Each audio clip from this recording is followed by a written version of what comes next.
This is the X Sports Network.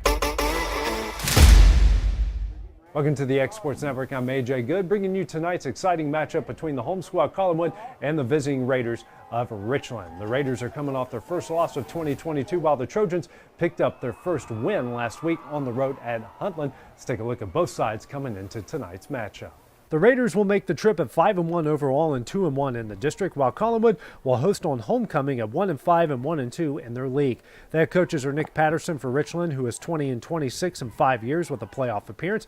On the other side for the Trojans is Boyce Dixon, who is 43-29 in 7 seasons with 3 playoff trips.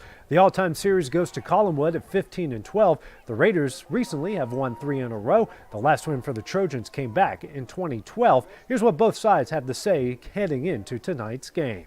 And just trying to build some confidence and get these guys to understand it's part of what I do. You got to raise your level a little bit, expectations wise, to win. And our region's not easy, and then you turn around and our games that we not in a region are not easy. They're all pretty good football teams, and so we hopefully keep transitioning that into some good habits, good attitude. And that's what we're trying to instill. It's a mental thing that we're working on and trying to get better at, and hopefully, I call it mental toughness, and hope we're gonna get better at that. Collinwood's a good team. They've battled everybody. They've played close this year. I think it's their homecoming, so they're going to come ready to play. They always play us pretty tough, so we definitely have a work cut out for us. It's fall break for us, so that makes it a little difficult too. So hopefully we can just move on and continue where we're going. The start of this game is just a few minutes away. Be sure to check in at halftime as we have a weather update from Fred Gossage, and also we take a look at everything going down in college football on Saturday. This is the X Sports Network. Going the distance with local sports. Covering the Loretto Mustangs, Summertown Eagles, and Lawrence County Wildcats. Basketball, football, baseball, and more. This is the X Sports Network.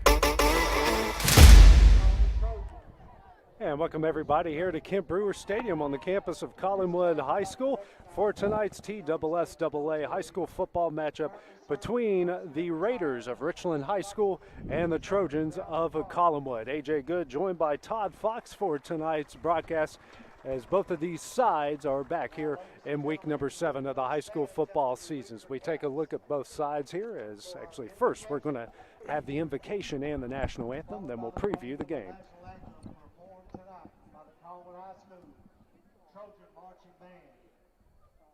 Again, we offer thanks to the gentlemen of Collinwood American Legion Post 254 for providing our raising of the flag tonight. Gentlemen, we appreciate your service, and we appreciate your service to Collinwood High School. Let us pray. Father, we thank you for this day. What a beautiful day that you've given us to enjoy. We thank you for this time that we can come and watch this game. We pray blessings upon these players. We ask that you allow each one to play to the best of their ability, and give us as fans the ability to remain good sports. And Father, we're mindful of those that's lost loved ones in our community. We're mindful of those in Richland that have lost loved ones, and those that are sick and afflicted. We pray, Father, for comfort and healing if it be thy will. Watch over us during this game. In our time of leave, we ask you to provide us with safe travels home. Pray all this in your Son, Christ Jesus' name. Amen.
That was the Collinwood High School Marching Band with tonight's national anthem. Taking a look at both sides as we come into tonight's game. Starting first with the visitors, Richland will come in at 5-1 overall, 2-1 within their region. Their head coach is Nick Patterson, 20-26 in his 5th year at the school. On the other side for Collinwood, coming off their first win of the season, they defeated Huntland on the road. They're 1-5 overall, 1-2 within their region. Their head coach is Boyce Dixon. He's in his 7th year in the school. He spent 6 years before almost a 2-decade absence and is back as the head coach this year. Todd Fox joining us here on WKSR and on the X Sports Network. And Todd, I know the first loss of the season for Richland came last week against a very good Mount Pleasant team. They gave them 21 points to start, but was able to make a bit of a comeback and make that one close to the end. How can they take what they did last week and really bring it forward into this week? Well, I just think that, a point was made. They showed what they're made of, the grit they have to be now 21-0. And I'm going to tell you, AJ, the teams in the past that would have been a 49-7 game. That's the way it's been in the past. These guys regrouped, after the third touchdown. They made it a game. I think at halftime it was 21-14 and had a really good chance to win that football game last Friday night. Your question was, how do they parlay that into this week? And the answer to that is they showed what kind of team they were and what they can do when their back's against the wall. They had some adversity. They overcame the adversity. They didn't come out a win, but they outscored Mount Pleasant 28-17 after the initial 21-0 lead. So showed a lot of grit, a lot of senior leadership, a lot of junior leadership, and I think you're going to say good things tonight. When you take a look at both sides here statistically, Richland averaging 32 points per game on offense, giving up just 23 on defense. Collinwood averaging 13.5 points on offense, giving up 27 on defensively. The Raiders average 308 yards of total offense per game. On the other side, Collinwood, 186 total yards of offense per game. They give up 250. Not sure how many Richland it gives up, but where you can really tell here, Todd, is on third down. Richland 44% on offensive third down conversion, so that's a pretty good, and they only give up 38%.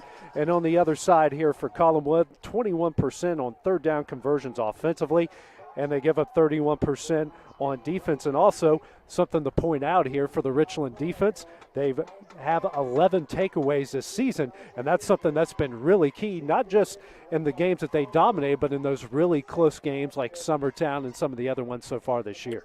And, AJ, that was one of the points of emphasis last week. There was no takeaways.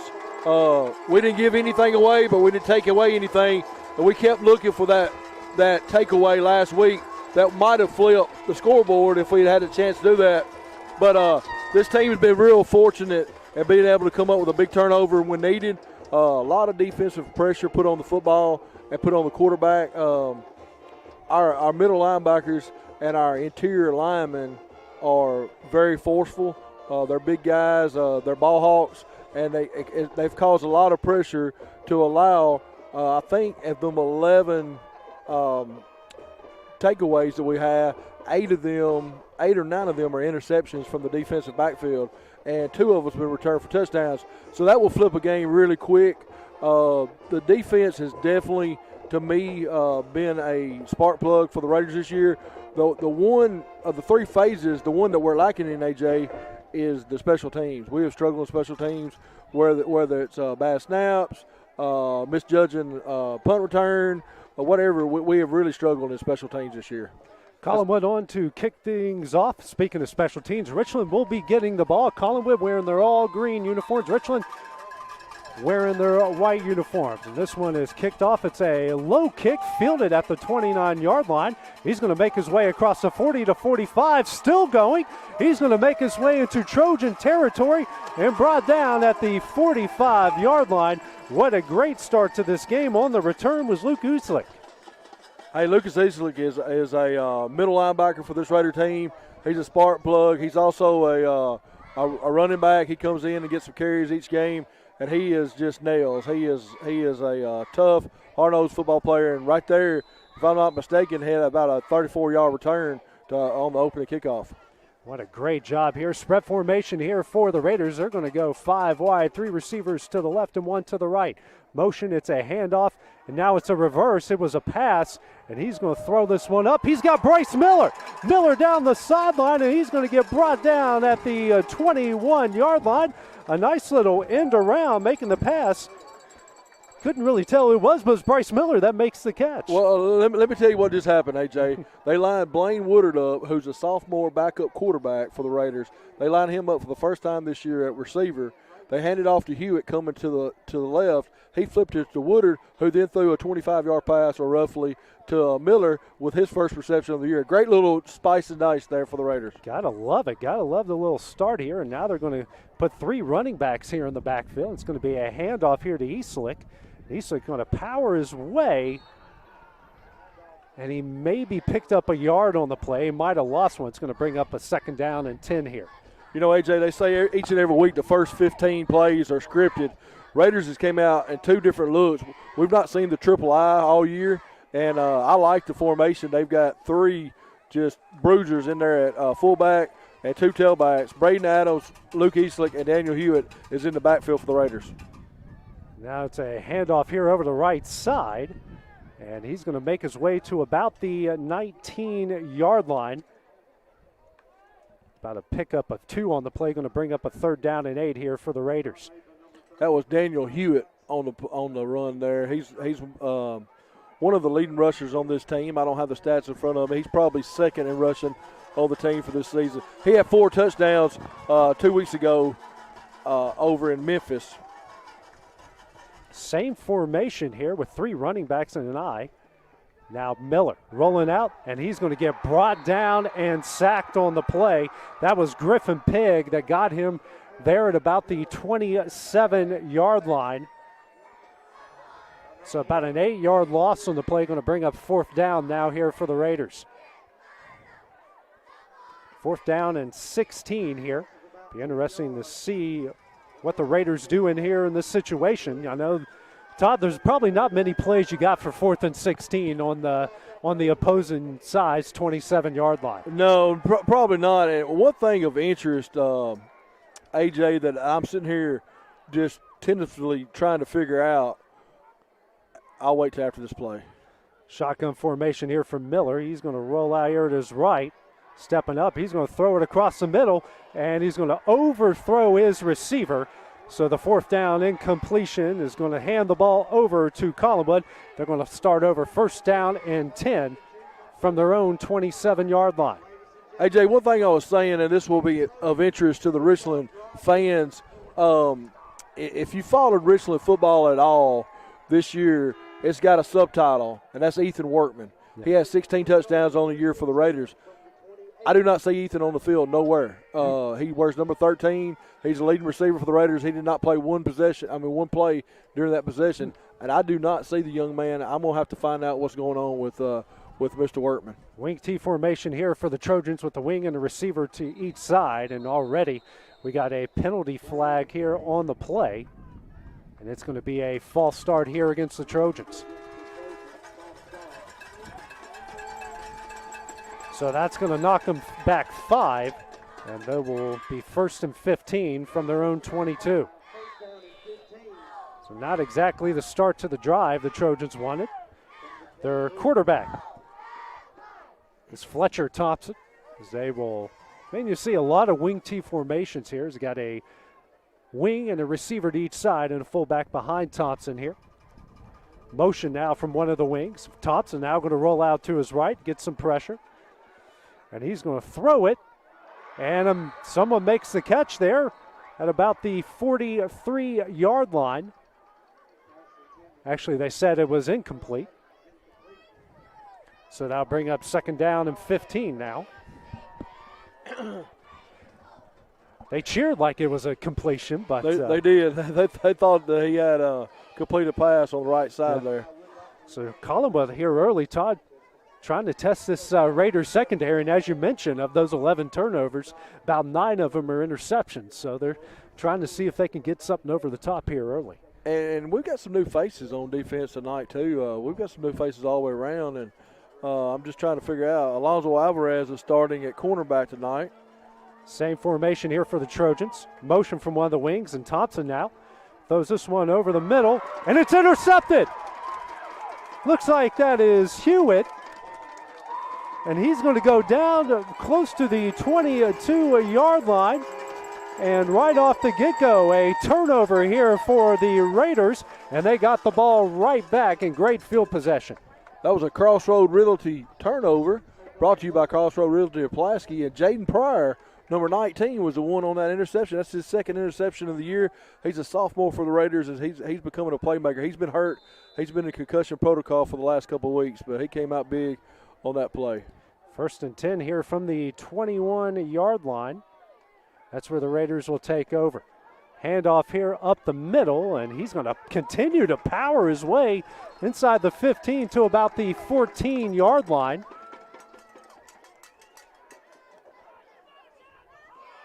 A little extracurricular there on it. Looks like that was Eastlick. And he got it down to the 14-yard line. About a 6-yard pickup. That's going to bring up 2nd down and 4 here, and they go to work quickly. Another handoff up the middle.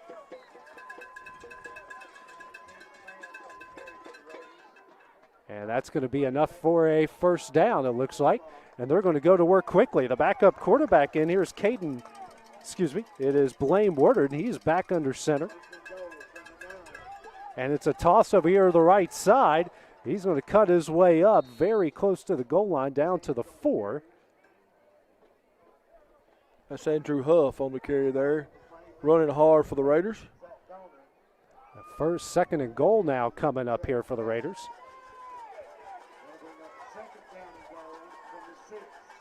It's 2nd down and goal now from the 6.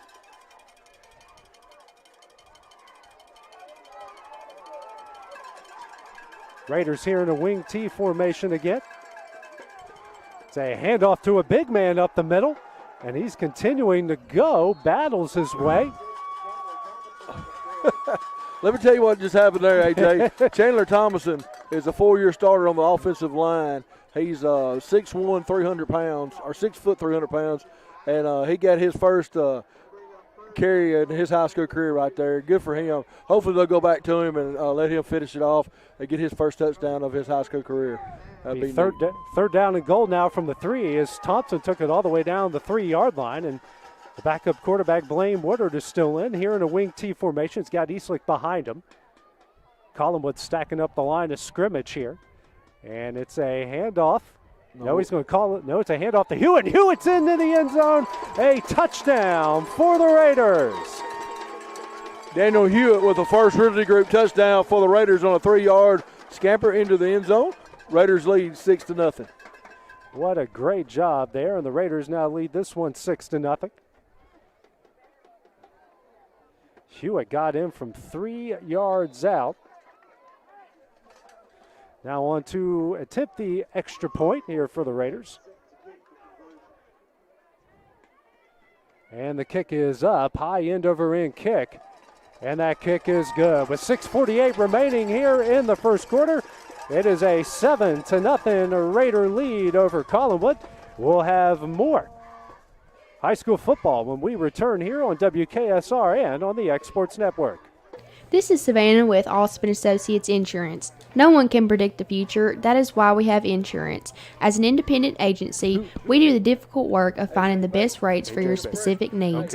We want you to spend less time worrying if you are properly insured and more time enjoying life. No one can predict the future, but Allspin Associates can make sure it's protected. Let us help you with your home, farm, auto, or life insurance needs. Give us a call at 363-1501 or visit our website, allsupins.com.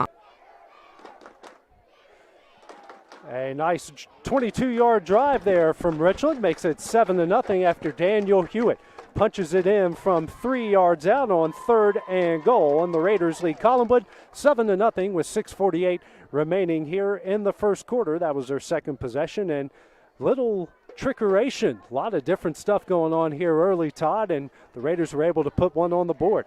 Well, we saw a lot of new stuff, and we're seeing another one right now. Daniel Hewitt with his first kickoff of the season. He's a big-time soccer player, so I'm sure he can kick the football, and we'll see. I think he can. And he can. He absolutely boots this one. And it's going to go, eventually rolls into the end zone. Collinwood's probably thanking their stars for that one. That one looked like it was going to die. And they will take over first down and 10 from their own 20-yard line. I believe, AJ, that Collinwood has came to test this these defensive backs of the Raiders. I believe they're going to pass the ball tonight.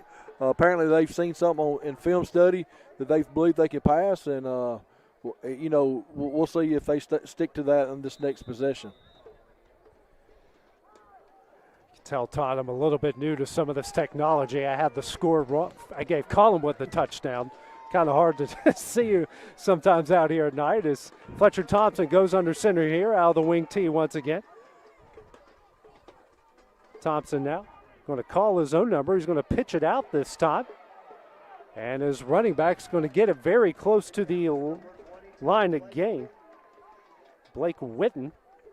That was a very athletic play on by the hands of the quarterback.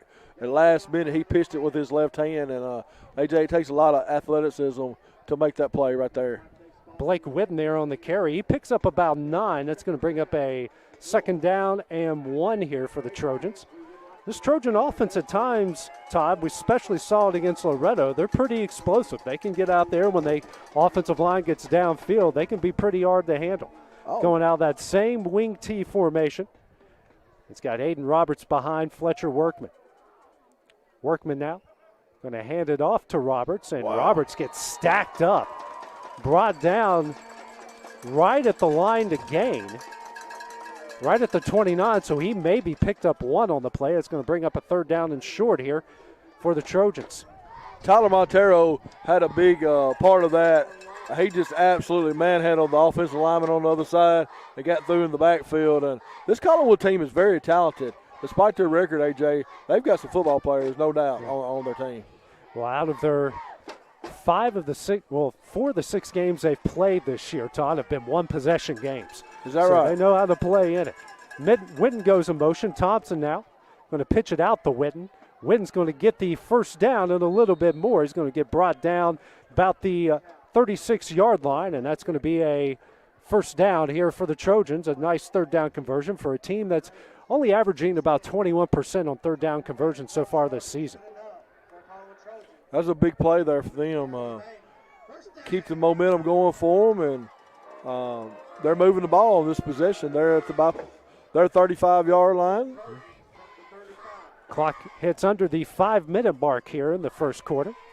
Same formation with a receiver and a wing to each side, and Roberts behind Tom. And this time it's going to be a counter play. And he's going to get brought down at the 36-yard line. On the carry was Nick Sanderson. Doesn't go real far on that one. And that's going to bring up a second down and 9 here for the Trojans. Andrew Huff had a great open field tackle there, just basic football one-on-one. Put his head down and wrapped him up on his legs, and a little gain there on that play. Richland's defense has looked pretty strong so far. It looked like that play had a lot of green in front of it, and the Richland defense was able to close quickly. This time, though, Thompson's going to go under center, and he's got 3 running backs behind him with a receiver to each side. Thompson now going to roll out to the right, and he's got nowhere to go. He's going to get brought down in the backfield for a 2-yard loss, and that's going to be about a 3rd and 10, 3rd and 11 coming up here for the Trojans. Bottom of that pile was a freshman for the Raiders, number 99, Shooter Foster, and number 72, another freshman, John Garrett, excuse me. The Raiders have 2 or 3 freshmen playing right now on defense for the Raiders tonight. This is a really deep team, AJ. I can tell there's a reason why they're 5-1 and off to an historic start this season. Another third down conversion attempt here coming up for the Trojans. 21% on the season, 1 or 2 so far tonight. Receiver to each side. They got a wishbone behind Thompson. 1 goes in motion. Thompson now going to roll out here to his left, looking for somebody, and they close down quickly on him and going to bring him out of bounds around the 37-yard line. So Thompson's maybe picks up 2 on the play, and that's going to bring up a 4th down now here for the Trojans. Hey, a testament to Thompson on that. He made something out of nothing. His athletic ability got him the 3 yards, and he's absolutely a hard-nosed football player, no doubt about it. Punt unit going to come on the field here for the Trojans. To punt this one away will be Noah Haddock. And back deep to return is Jaden Pryor here for the Trojans. Excuse me, for the Raiders. And this one is punted. Pryor, he muffs it, and he's going to fall on it at about the 20-yard line, and that's where the Raiders will take over first down and 10.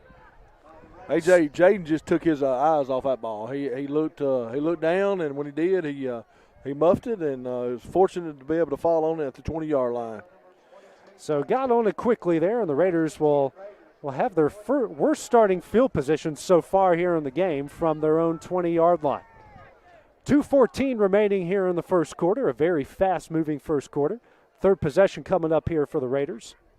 They've gotten the ball into Trojan territory. Well, 2 of their first 3 drives have started in Trojan territory, and this one's going to start on their own. Yeah, they're starting back deep. We'll see what they got called up here. Tight end to the left, a receiver to each side, and a pair of running backs splitting Miller here in the backfield. It's a handoff. It's Hewitt. Hewitt's got some room. And he goes down to about the 27-yard line. The 7-yard pickup there from Hewitt. Going to bring up second down and 3. Daniel's running hard so far tonight. Just a burst of speed there, got him in the open, and picked up a nice gain on first down. Same formation coming up here for the Raiders as now 2 receivers to the right, 1 to the left, and a pair of running backs splitting Hewitt. 1 goes in motion. And it's a screen play out here in the flat. And that's Hewitt. And Hewitt gets knocked out of bounds at about the 36-yard line.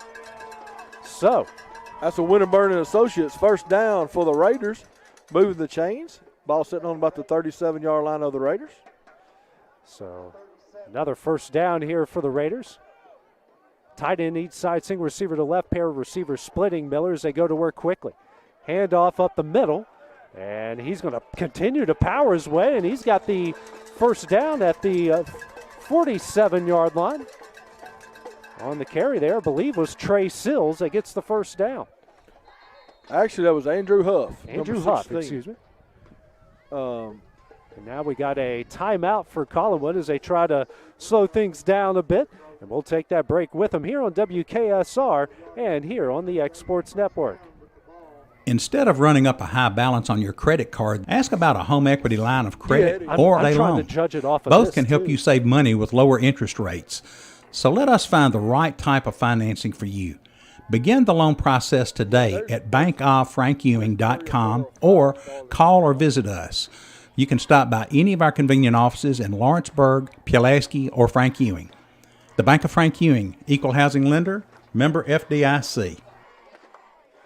And back here at Collinwood High School, the Trojans burn their first timeout here of the first half with 1:27 remaining here in the first quarter as this up-tempo offense from Richland has given the Trojans fits here. And as Andrew Huff just picked up that first down here for the Raiders, as they're now going to go 5 wide. 3 receivers to the left and 2 to the right. You got Bryce Miller here in the backfield. And Miller, straight drop back. And it's a screen play, and he overthrows his intended receiver. He had a lot to go there, but a lot of pressure from Collinwood, and that's going to fall incomplete. And that's going to bring up second down and 10. That play just never had a chance, AJ. It just he overthrew him, and we'll reboot and start over. Tight end to each side, single receiver to the right, and a running back to each side here of Miller. And it's a handoff here to Huff. Huff is going to get in the Trojan territory and make his way down to the 46-yard line. Pretty good pickup there. And it's going to bring up third down here for the Raiders. About third down and about 4 or a long 3, any way you want to look at it. Raiders 44% on third down conversion so far this season. So we go double tight end, single receiver to left, a pair of running backs splitting Miller here in the backfield. And it's Huff again, but he gets stacked up right at the line of scrimmage. Nowhere to go. And that's going to bring up a fourth down and 4 here, or a long 3 for the Raiders. No doubt that head coach Nick Patterson going to go for it here in this situation. 35 seconds remaining in the first quarter. He's sending his punting unit on the field. Now we have a whistle. There will be a timeout here called by Richland. Their first of the first half with 28 seconds here remaining in the first half. We'll take that break with them here on the X Sports Network and WKSR. Hey there, it's Clay Doggett with Blue Line Pressure Washing Services. Did you know that we are celebrating our 10-year anniversary? That's right, 10 years of serving Giles County with all their exterior cleaning needs. We specialize in residential, light commercial, and agricultural cleaning. So if you have a need, please give us a call today at 931-347-9071 or visit our website at www.bluelineclean.com for a quote and to get on our schedule. Have a marvelous day. And back here at Collinwood High School, a 4th and 3 coming up here for the Raiders. Backup quarterback Blaine Woodard is now into the game here for the Raiders. He's got Huff, Hewitt, and Eastlick behind him, and they're going to go for it here on 4th down. 4th and 3. This team 68% on 4th down conversions this year. Motion here from Woodard, and it's a double pass. Woodard has got a wide open receiver, and it's Eastlick. Eastlick on his way into the end zone, and that is a touchdown here for the Raiders. That was actually Braden Adams on the connection. He's a senior fullback, middle linebacker for the Raiders, and I believe that's his first career touchdown. What a play. Unbelievable. What a great touchdown. Had everyone fooled on the play, including Collinwood. And they now lead this one 13-0 with 16 seconds remaining here in the first quarter. That was a first Ridley Group touchdown by Mr. Braden Adams and the Raiders. A.J. Bates on to attempt the extra point. The kick is up, and that kick is good. 16 seconds remaining here in the first quarter. Richland leading Collinwood 14-0. We'll have the rest of the first quarter when we return here on WKSR and on the X Sports Network. Fans, from the coin toss to the final quarter, stay refreshed with an ice-cold Coca-Cola as you cheer on the Raiders. Just head to the concession stand and grab the perfect refreshment to share with fellow fans. Share a Coke with a teammate, a rival, or a friend this season. Thank you for choosing Pulaski Coca-Cola. It's time to load up on the best snacks and some delicious ice-cold Coke for all your game day guests. So nothing tastes like everyone you love. I caught it at the end. You like coming together. Coca-Cola. Together, taste better. He's really trying a lot of different things tonight. He's really. Yeah. Just like you mentioned, head coach Nick Patterson here, Todd, trying a lot of different things. We've seen some trick plays, and what do you know? We've got 14 points on the board here in the first quarter with 16 seconds remaining. And, AJ, I'm going to say this. A.J. Bates has done our kickoff duties all year, or most of the year. Tonight he's doing the extra points, and he's looked fantastic so far for a freshman kicker. Hewitt now going to kick this one away with Wittenbeck deep to return. It's a high end-over-end kick. Wynn's going to let it bounce, and then this one eventually is going to roll out of bounds, unfortunately. So good field position coming up here for the Trojans.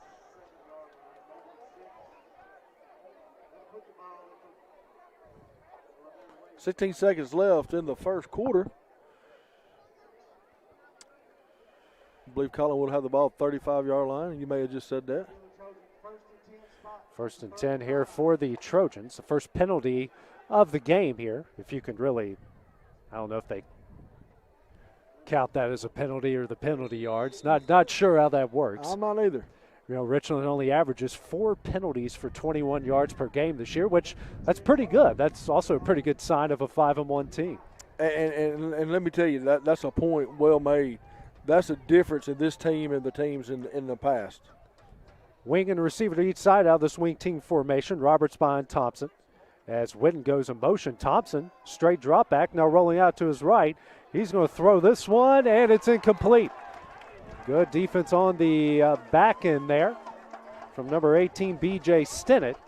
And it'll bring up a 2nd down and 10 here for the Trojans. Not much going in the passing game for Collinwood tonight, but they're trying to air things out here, just trying to try some things to keep this one close. Their quarterback has a strong arm. I mean, he looks good coming out and throwing the football. They just the defensive backs for the Raiders are pretty good. Second down and 10, 9 seconds remaining here in the first quarter. Same formation out of the wing T, single receiver to each side, a wing to each side, and you got Roberts behind Thompson here in the backfield. Witten goes in motion to the right. It's a pitch out to Witten, and he's going to break across the 40-yard line, the 45, and he's going to get into Raider territory. Actually, he goes out of bounds at the Collinwood 47-yard line, and that will be the final play of the first quarter after a Collinwood first down. We'll have the start of the second quarter when we return here on WKSR and on the X Sports Network. Employee Resources Credit Union is an easy solution to banking, offering a personal, simple, yet modern way to bank. When you bank with ERCU, you are a shareholder, meaning you own a piece of the pie. And we make it easy with the convenience of digital banking, with service you won't find at another financial institution, including low to zero fees and incredible rates. We have the technology you need with the personal service you deserve, right here in your own neighborhood. Employee Resources Credit Union, not for profit, for service.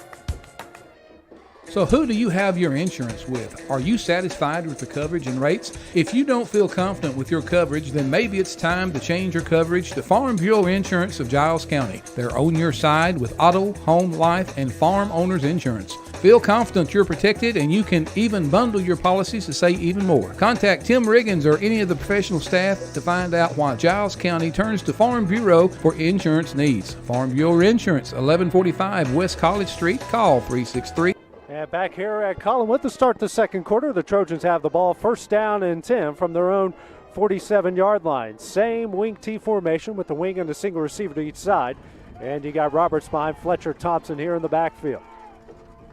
Thompson goes under center, motion from Witten. This time Thompson going to roll out to his left, steps up, and he's going to get into Raider territory, battling down to the 48-yard line. And that will bring up second down now for the Trojans.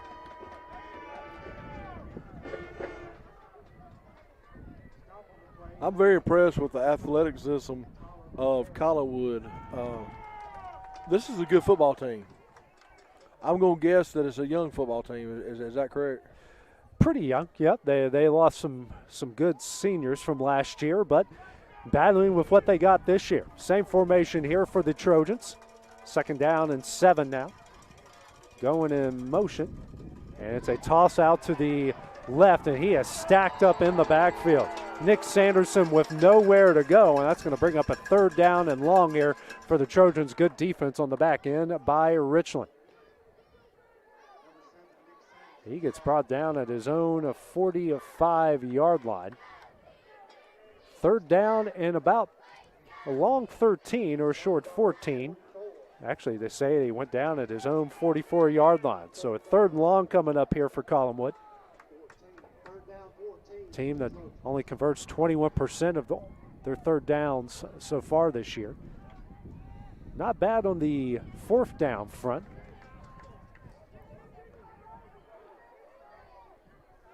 Now with two receivers to the right here, wing to each side. And it's a toss out here to Witten.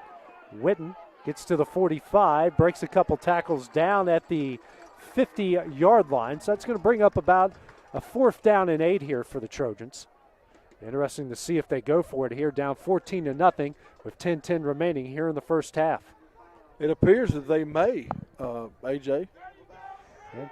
And why not? Trailing 2 touchdowns. You got 1 win so far on the season, and actually looks like they're going to bring the punt unit out on the field.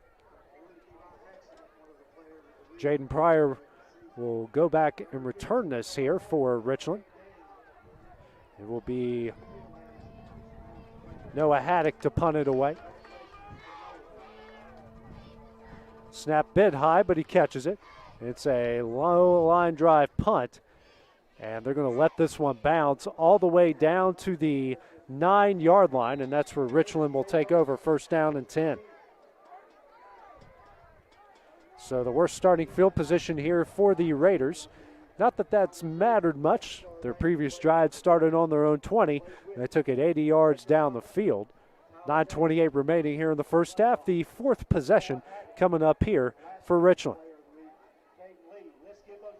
Raiders have moved the football well so far tonight.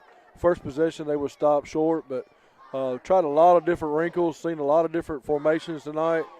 Coach Patterson is just throwing the kitchen sink out tonight. Bryce Miller back in the quarterback here for Richland. Looks like they're going to go into this tight formation. A stack guy, double tight ends, actually one to the right, single receiver to left, and three running backs behind Miller here in the formation. Miller goes under center. Handoff here to Hewitt. Hewitt breaks away and gets to the 11-yard line. Would have been big if he wouldn't have ran into the back of his fullback. So that's a 2-yard pickup. That's going to bring up 2nd down and 8 here for the Raiders. Yeah, Luke Eastlick's left shoulder just knocked Daniel Hewitt down. So strong it even takes his own guy out in the process. 2nd down and 8 here coming up for the Raiders. Even 9 minutes left here in the first half. Same formation, stack guy. Tight end to the right, single receiver to the left. Eastlick goes in motion. It's a handoff to Hewitt again. He almost broke a tackle and maybe got back to the original line of scrimmage. He does. So that's going to bring up 3rd down and 8 here for the Raiders. I'm going to say that this will be a passing down for the Raiders. AJ, you know, one of our weapons, for whatever reason, Ethan Workman's not playing this first half, and this would be a down and distance that we would definitely be calling his number, but be interested to see what we do on this 3rd and 8. Single receiver to right, tight end to the left. That same stack guy formation here from the Raiders. Eastlick goes in motion. It's a handoff. Nope, Miller. It was a play-action pass. He loses a football, and they say that Collinwood recovered it for a touchdown. They say they knocked it out of Miller's hands. And recovering that one for a touchdown was Caden Lee. So the Trojans get on the board with a strip sack, and they make it 14-6 with 8:07 here remaining in the first half. Hey, just great pressure there by the Collinwood defense. And who was the young man that scored a touchdown? It's Caden Lee. Caden Lee. Good Now, play. extra point is on its way, and it is good. With 8:07 here remaining in the first half, Collinwood on a strip sack makes it 14-7. We'll have the next drive here for the Raiders coming up next here on WKSR and on the X Sports Network. You could bank across the nation, or you could bank across the street at First National. Choose someone you know, someone you trust, someone who cares about your financial well-being, and someone who is nearby when you need them. At First National Bank, we're committed to what's happening right here at home. That's good to know. You're local. Your bank should be local. Go with First National Bank, making communities great.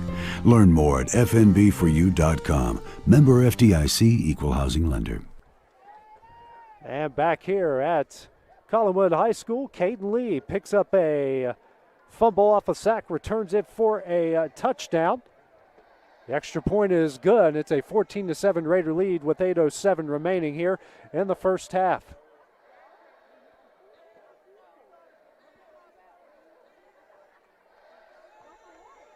Yeah, back deep to receive for the right. Did you already say that? Nope, not yet. Not yet. That's you. Is Carson Stapish and Easton Hewitt back deep to receive for the Raiders. First time this season them young men have been in this position. As Blake Whitten's going to kick this one away. And this one rolls behind the runner. And he is going to make his way not very far down to the 12-yard line. Was that Easton Hewitt, you said? It was. Easton Hewitt returns it to the 12. And that's where the Raiders will take over first down and 10. So the second worst starting field position here for the Raiders in this game. They got it deep in their own territory once again. 8:01 remaining here in the first half. Previous drive ended on a strip sack that Caden Lee picked up and took it into the end zone. Single receiver to each side. You got a tight end here to the left. Pair of running backs splitting Miller here in the shotgun. And getting the handoff is Hewitt. Hewitt battles his way And it looks like to the 15-yard line for about a 3-yard pickup. Bring up 2nd down and 7. So the Trojans trying to clear those holes up after a couple good drives here from the Raiders. As head coach Nick Patterson sends the plays in. Got a single receiver to the left. Got one, actually a wing to the right. Pair of running backs here behind Miller in the shotgun. It's Miller, though, going to call his own number, and he's going to hit his intended receiver, and it's actually dropped. Hit him right in the hands and falls down. Now going to bring up a 3rd down and long for the Raiders.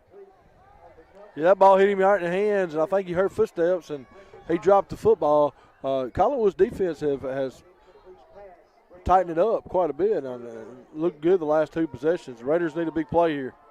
Going to work quickly here. Tight end to the right, single receiver east side, wing to the left. Miller in the shotgun. Now going to roll out. Looks for an intended receiver. Going to cut up field and brought down at the 14-yard line. So the Trojan defense holds. That's going to bring up a 4th down here for the Raiders. So Griffin Pegg on the stop there for the Raiders. Nowhere to go on that play. And the punt unit, and Hewitt is going to punt this one away. And back deep to return is Witten. Hewitt with his heels on his own 4-yard line, and Witten going to put his heels at about the 44. And head coach Nick Patterson gives his team an earful. He's going to call the team's 2nd timeout here of the first half. And we will take that break with him here on the X-Sports Network and WKSR. No one knows Southern Middle Tennessee and North Alabama better than your friends at First Realty Group. Our agents live, breathe, and do business in this area every day. Their wealth of information and latest trends, employment opportunities, happenings, and best of all, available homes, acreage, farms, and more. Leading the way in service, care, trust, information, and kindness. First Realty for a reason. First Realty Group, 113 North 1st Street, Pulaski, Tennessee, 363-2644 or frg1.com. And back here at Collinwood High School, Richland leads the Trojans 14-7. Here's 6:38 remaining in the first half. Trojans forcing a Raider 3 and out. Now you got Daniel Hewitt back to punt it away. Different formation here, as you can tell. 3 receivers here to the right, and you got Witten with his heels on the 50-yard line. Hewitt now going to roll out to his right. It's a rugby punt. This thing is going to land at the 45. Witten's going to let it bounce all the way to the 38-yard line. So pretty good punt there from Daniel Hewitt. And that goes all the way back to the Trojan 38. Can't do the math that quickly, Todd, but that's a pretty good punt, which is what the rugby punt's designed to do. Well, in the air, from his foot to where it's down, that's going to be a 48-yard kick. Not bad for his first punt of the season. But as I've said, and I didn't realize this, we've got another weapon at kicker that we didn't even realize. He's a big-time soccer player. So good for him getting to see some action tonight in the kicking department. Different formation here for the Trojans. Wing to each side. Single receiver to each side here. Witten's going to go in motion. Thompson hands it off up the middle. And he goes nowhere. I believe that was Aiden Roberts on the carry.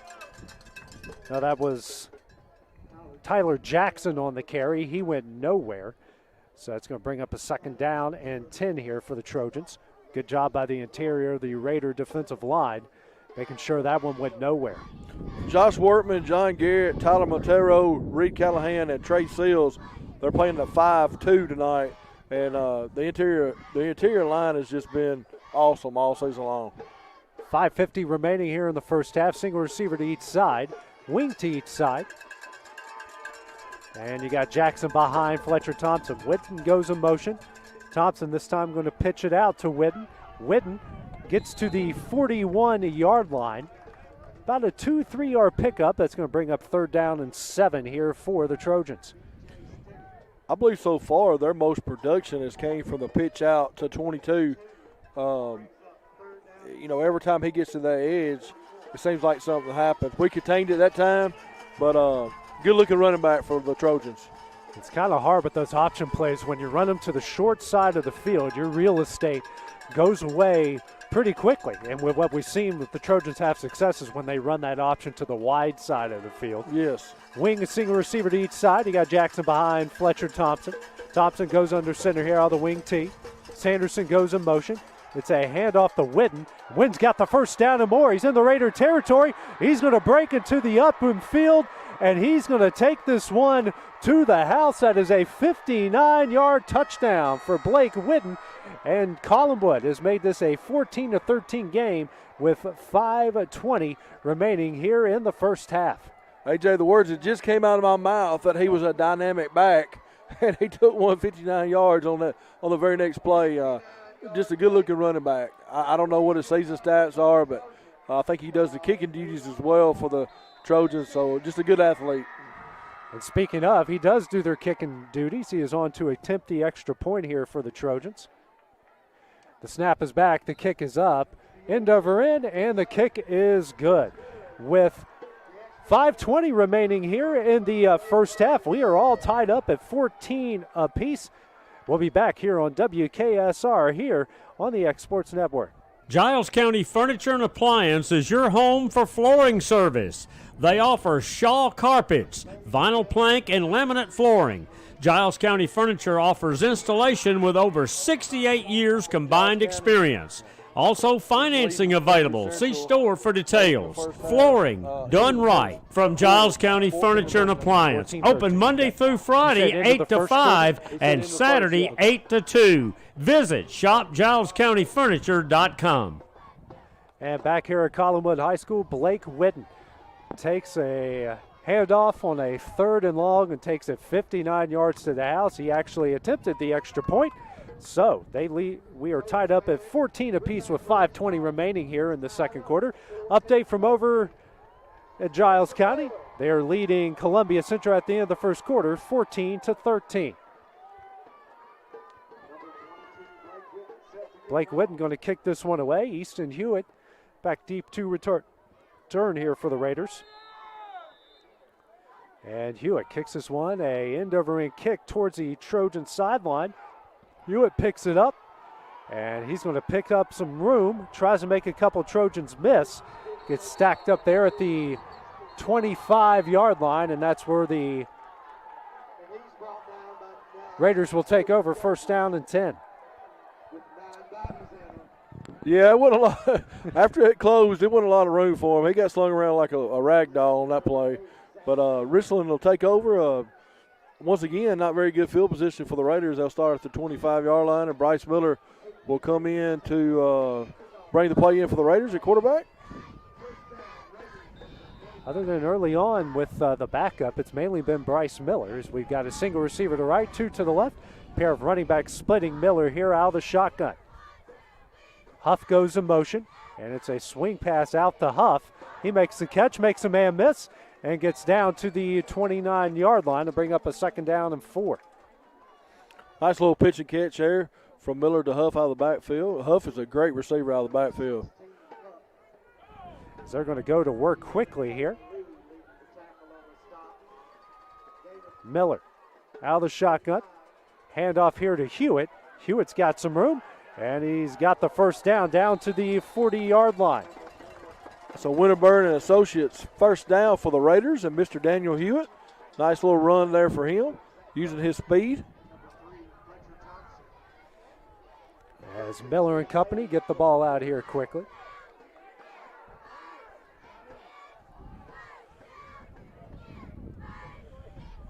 Now a fully 5 wide receiver. Miller now throws this one, and it is intercepted. That is Benson Blaylock, and he's going to take this one to the house. 2 turnovers and 2 touchdowns here for Collinwood as they lead it 20-14 with 4:20 remaining here in the first half. Well, I'm just going to tell you, AJ, hats off to Collinwood. They came to play.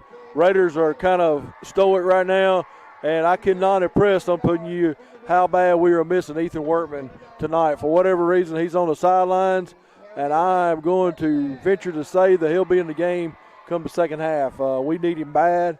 Him and Colton Trimble and Kenton Bostater, all 3 are starters, and none of them are in the ball game, and we need them. Whitten's kick is up, and that one is one of the weirdest extra points I've ever seen, but it goes through and it's good. It had a hang time of 4 seconds. The Trojans lead this one 21-14, 4:20 remaining here in the first half, and we'll be back here on WKSR and on the X Sports Network. For all your real estate needs, call Sheila Middlestead at Haney Realty and Property Management. We are your best friend in real estate. Call my direct line, 931-607-8338, or our office, 931-347-9150, and ask for Sheila. I look forward to working for you, whether you are a buyer or a seller. Remember, Haney Realty and Property Management, your best friend in real estate.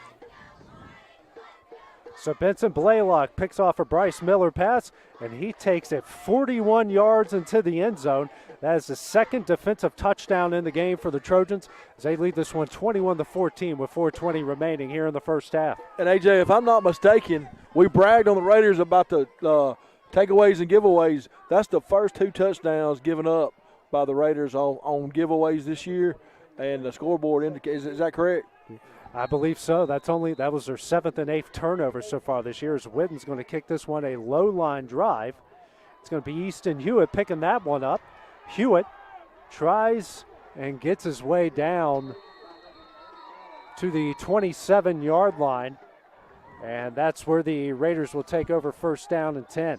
Hey, on our broadcast, we talk a lot about sports psychology and momentum, and I'm going to tell you right now, the momentum and is definitely swinging. The pendulum is swinging toward Collinwood. They are feeling it. The fans are in the game, and they've had a great first half here. Sometimes when you talk about upsets, one of the biggest things in football when it comes to upsets is turnovers. And that's one of the biggest constants there. As Blaine Woodard is into the game here for the Raiders. It's a handoff here to Hewitt, and Hewitt gets stacked up at the 29-yard line for about a 2-yard pickup to bring up second down and 8 here for the Raiders. The Raiders is going to have to go back to their playbook and draw up some of that trickery they had in the first half that was very potent for them. 2 big plays off of trick plays. So we'll see what happens here. It's like a wing T formation here, tight end each side, wing each side, and a fullback behind Woodard, and it's a handoff to Eastlick. Eastlick's going to power his way down to the 33-yard line, so a 3rd and manageable coming up here for the Raiders. The Raiders are getting no hurry right now. They don't appear. If I was Coach Patterson, I would definitely want to put a score on the board here, or try to anyway. 3rd and 4 coming up here for the Raiders. Huff goes in motion. It's a handoff to Huff. Huff gets across down to the 37-yard line. That's a 4-yard pickup. And be interesting to see, and they're going to say that he's about a yard short. And Nick Patterson's going to call his 3rd and final timeout here of the first half. We will take that break with him here on WKSR and on the X Sports Network. Loret's Cajun Seafood, proud to be a sponsor this year of high school sports, football and basketball. Loret's Cajun Seafood, ain't nothing like it. Call to book 'em at your place at 638-9714 and be on the lookout for the next location for Loret's Cajun Seafood. Woo-wee, ain't nothing like it. And back here at Collinwood, a 4th and 1 coming up here for Richland. So they trail the Trojans 21-14, 2:56 remaining here in the first half. A pair of defensive touchdowns for Collinwood has been the difference so far in this game. And Blaine Woodard going to bring the offense back on the field. And they got the big man, Chandler Thompson, in the backfield here. And it's a handoff to Thompson. Thompson powers his way down to the 38-yard line. And be interesting to see where they mark this. And they will give them the first down. So the Raiders, a team that converts 64% of their 4th down conversions, well, they're going to raise their they're going to raise their rate there a little bit there as they get the first down here. 2:40 now remaining, and now we got some whistles and a penalty flag. And this one might be against Collinwood. There might be a little, and it will go against Collinwood. That's an unsportsmanlike conduct penalty against the Trojans. And it was thrown on the sideline, Todd, so more than likely that was a coach issue or someone on the sideline said the wrong thing. And, AJ, that was a Winterburn Associates first down for the Raiders, 2 of them in a row, and the one that was a non-penalty one was by our left guard, 5'9", 5'10", 300-pound Chandler Thomason. And when he hit the pile, the whole pile moved. I don't know if you noticed that or not. I felt the rumble from up here, Todd. I did too. That was quite a collision. Good for him. It sounded like bowling balls and bowling pins hitting each other. Blaine Woodard back under center here. Tight end and a wing to each side. He's got Eastlick behind him here. Woodard now. Motion from Hewitt. It's a handoff to Eastlick. He gets stacked up right at the line of scrimmage. Nowhere to go. That's going to bring up a 2nd down and 10 here for the Raiders. So far, after those first couple drives here, the Collinwood defense has done a pretty good job of taking away anything up the middle, really kind of protecting those gaps, and those linebackers have been flowing to the ball very well. Yeah, Richland's having a hard time moving the football right now. They really are. You're going to have to go to halftime and make some adjustments for sure. And I'm not so sure that this stacked power formation is going to be the key. Woodard now pitches it out here to Huff, and Huff gets brought down at the 50-yard line by Benson Blaylock. Head coach Boyce Dixon talked a lot about Benson Blaylock during my meeting with him earlier in the season. And Benson Blaylock, an interception for a touchdown, just made a big play right there. They actually marked him down at the 49-yard line. So that's going to bring up a 3rd down and 12 here for the Raiders. Raiders seeing a bunch of new faces in the ball game. Jaden Pryor goes in the game. Bryce Miller goes back in the game for the Raiders. Yeah, 3rd and 12, minute 10 left here in the first half. So Raiders going to spread things out here. 2 receivers to the left, 1 to the right, and a pair of running backs here as Miller checks back into the game. Miller now rolling out here to his left, and he's going to throw this one, and it's completed. Hits his intended receiver, and Easton Hewitt at the 36-yard line. So that's going to be a 1st down here for the Raiders. That's a Winterburn Associates 1st down for the Raiders. The only problem with that, he stayed in bounds. They're going to go quickly here. Miller now rolling out to his right. He's going to throw that one, hits Hewitt, and Hewitt's going to make his way down, and he's going to still run. Hewitt on his feet inside and taken out at the 10-yard line. That's going to be another 1st down here for the Raiders, a 26-yard pickup. And that was number 4, Daniel Hewitt. Is that correct? Daniel Hewitt, yep. I thought Easton had the ball at first, but nice play for the 2 Hewitt brothers back-to-back. They go to work quickly here, and now Collinwood right before the snap, as Miller was trying to roll out to his left, and Collinwood's going to burn its 2nd time out here in the first half with 38 seconds here remaining. Richland on the move, trying to tie it up.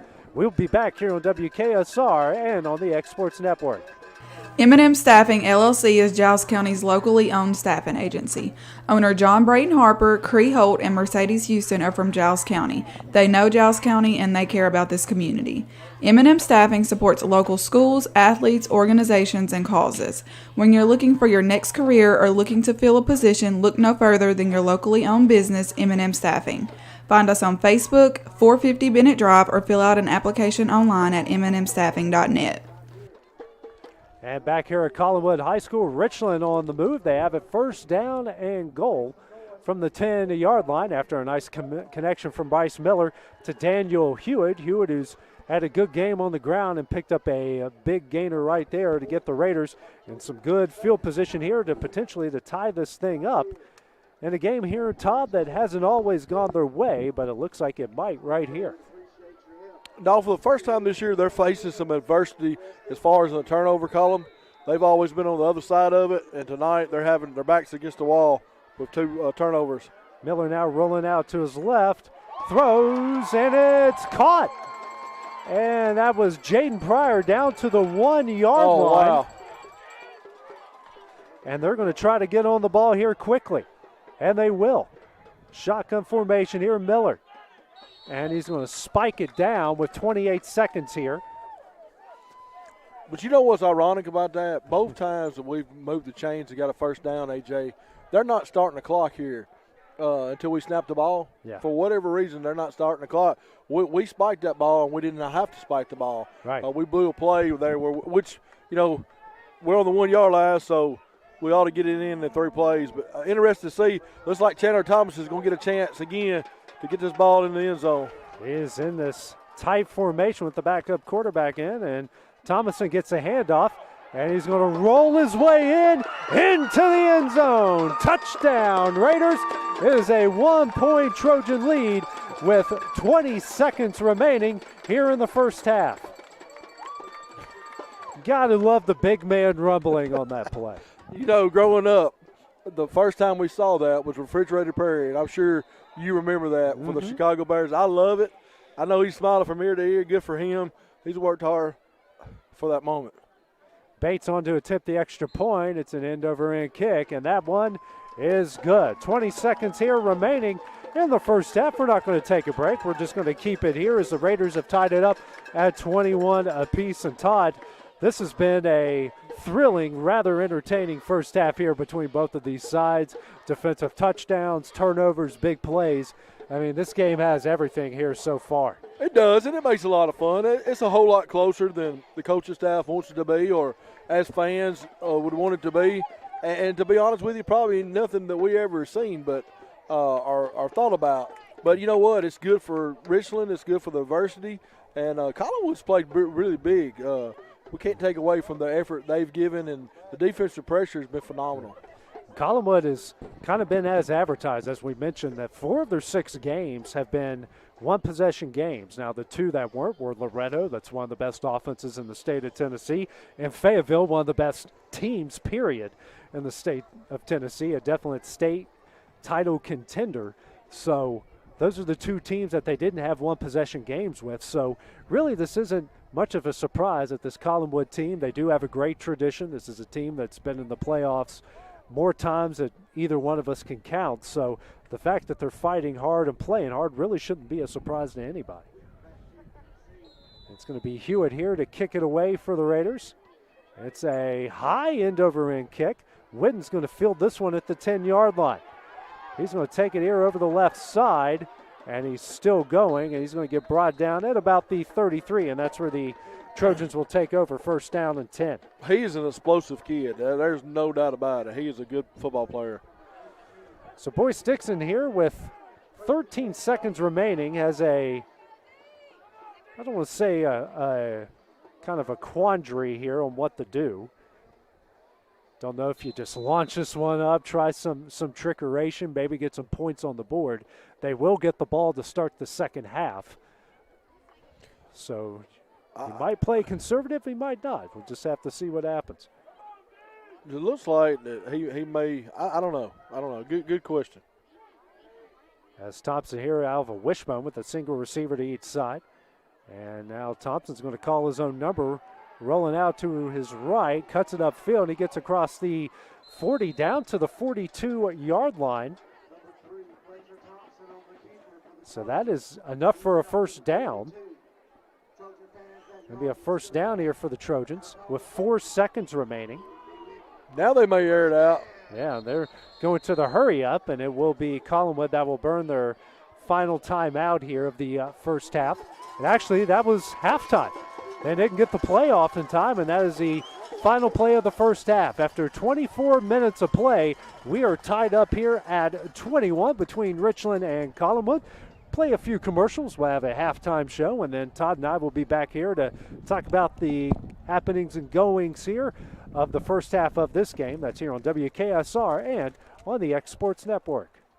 May Oil Company is proud to sponsor the Bobcats and Raiders, and we know the hard work, dedication, and commitment it takes to come together as a team. When you visit, you're likely to meet a Raider from the past, and our family has worn the Bobcat colors from green to gold, played in some tough seasons, and on a championship team. If your farm or business needs fuel or lubes, from quality economy to the best synthetics, visit May Oil Company, where our team hopes to deliver that same dedication and commitment to your farm or business.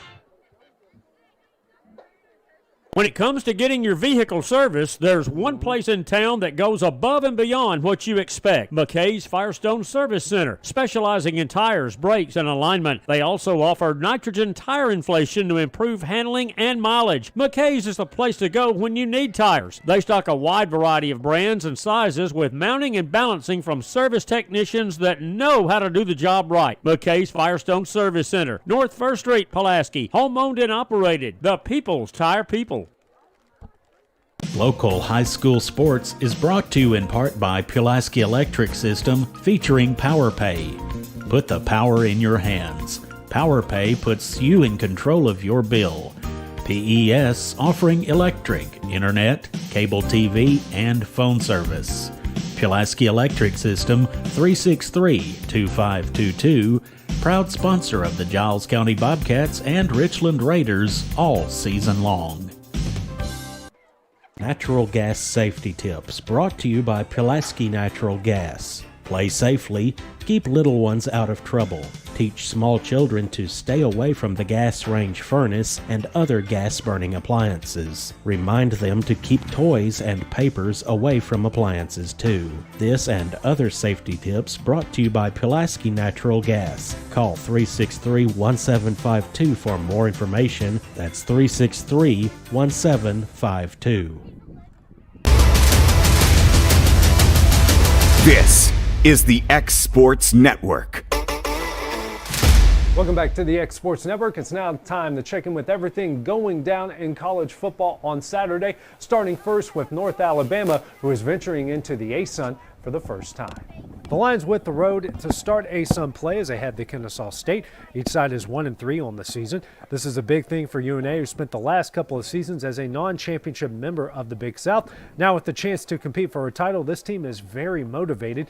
UNA is coming off a much-needed bye week, and they are excited for this next venture on Saturday.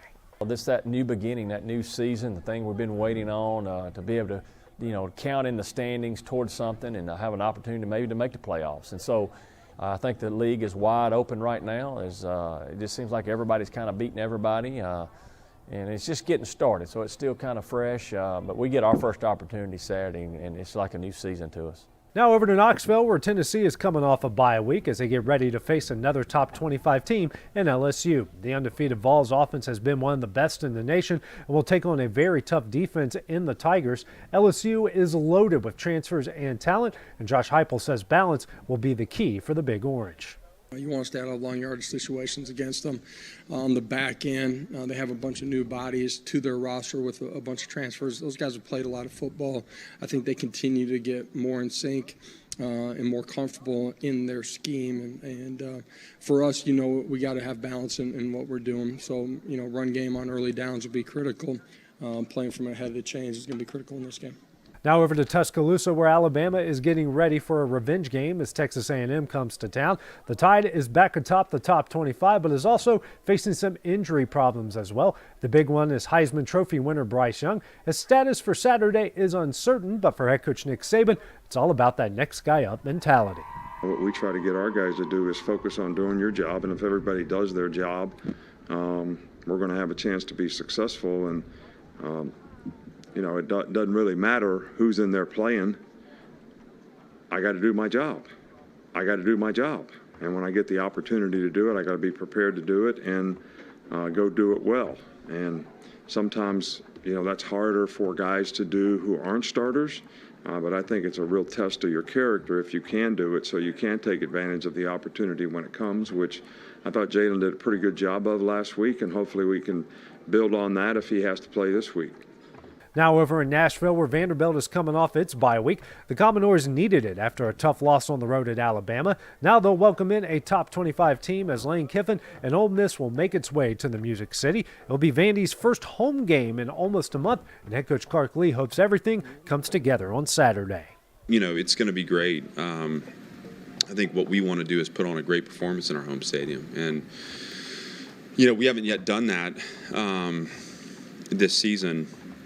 And, you know, we had a chance to against Elon, but we sputtered in the second half. And then obviously against Wake, the turnovers and, you know, just we got behind there early and we're not able to close the gap in time. But we're excited to get back home, and it's nice to play a home game. And we'll carry that energy to the field for sure.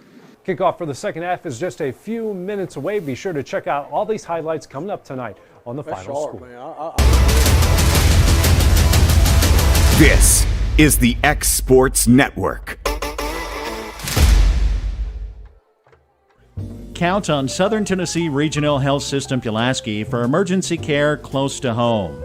24 hours a day, 7 days a week, including the higher levels of heart care found in an accredited chest pain center. Because when illness, injuries, heart attacks, and strokes strike, every minute matters. Southern Tennessee Regional Health System Pulaski. From the routine to the unforeseen, count on us. Learn more at southerntnpulaski.com. Imagine walking into your pharmacy and being spoken to. Imagine being treated like you're part of a family every time you stop in. That's who we are at Sutton Family Pharmacy. We're here to provide the best care for you, all the while treating you like your family. And we really do believe that. Hey, we even treat our gun store customers the same way. Come on down and give us a try at Sutton Family Pharmacy, 992 Mill Street in Pulaski, 347-5094, where our family takes care of you. Downtown Pulaski. Do you experience pain in your back, neck, knee, or hip? The problem may start with your feet. The Outlook is your new Atrix dealer with the latest foot mapping and scanning technology on the market. Our advanced technology will accurately scan and determine your foot problems and offer a solution in the form of an orthotic for your shoe. Stop by our Pulaski location and receive a free foot scan. The Outlook, your shoe store on Pulaski Square. Knowing that your child wants to further their education as a parent is an amazing feeling. I was extremely glad when he chose to attend the University of Tennessee Southern. UT Southern is inexpensive, close to home, and has a friendly family atmosphere. And most importantly, he got to do what he loves most. I'm proud to be a parent of a UT Southern Firehawk.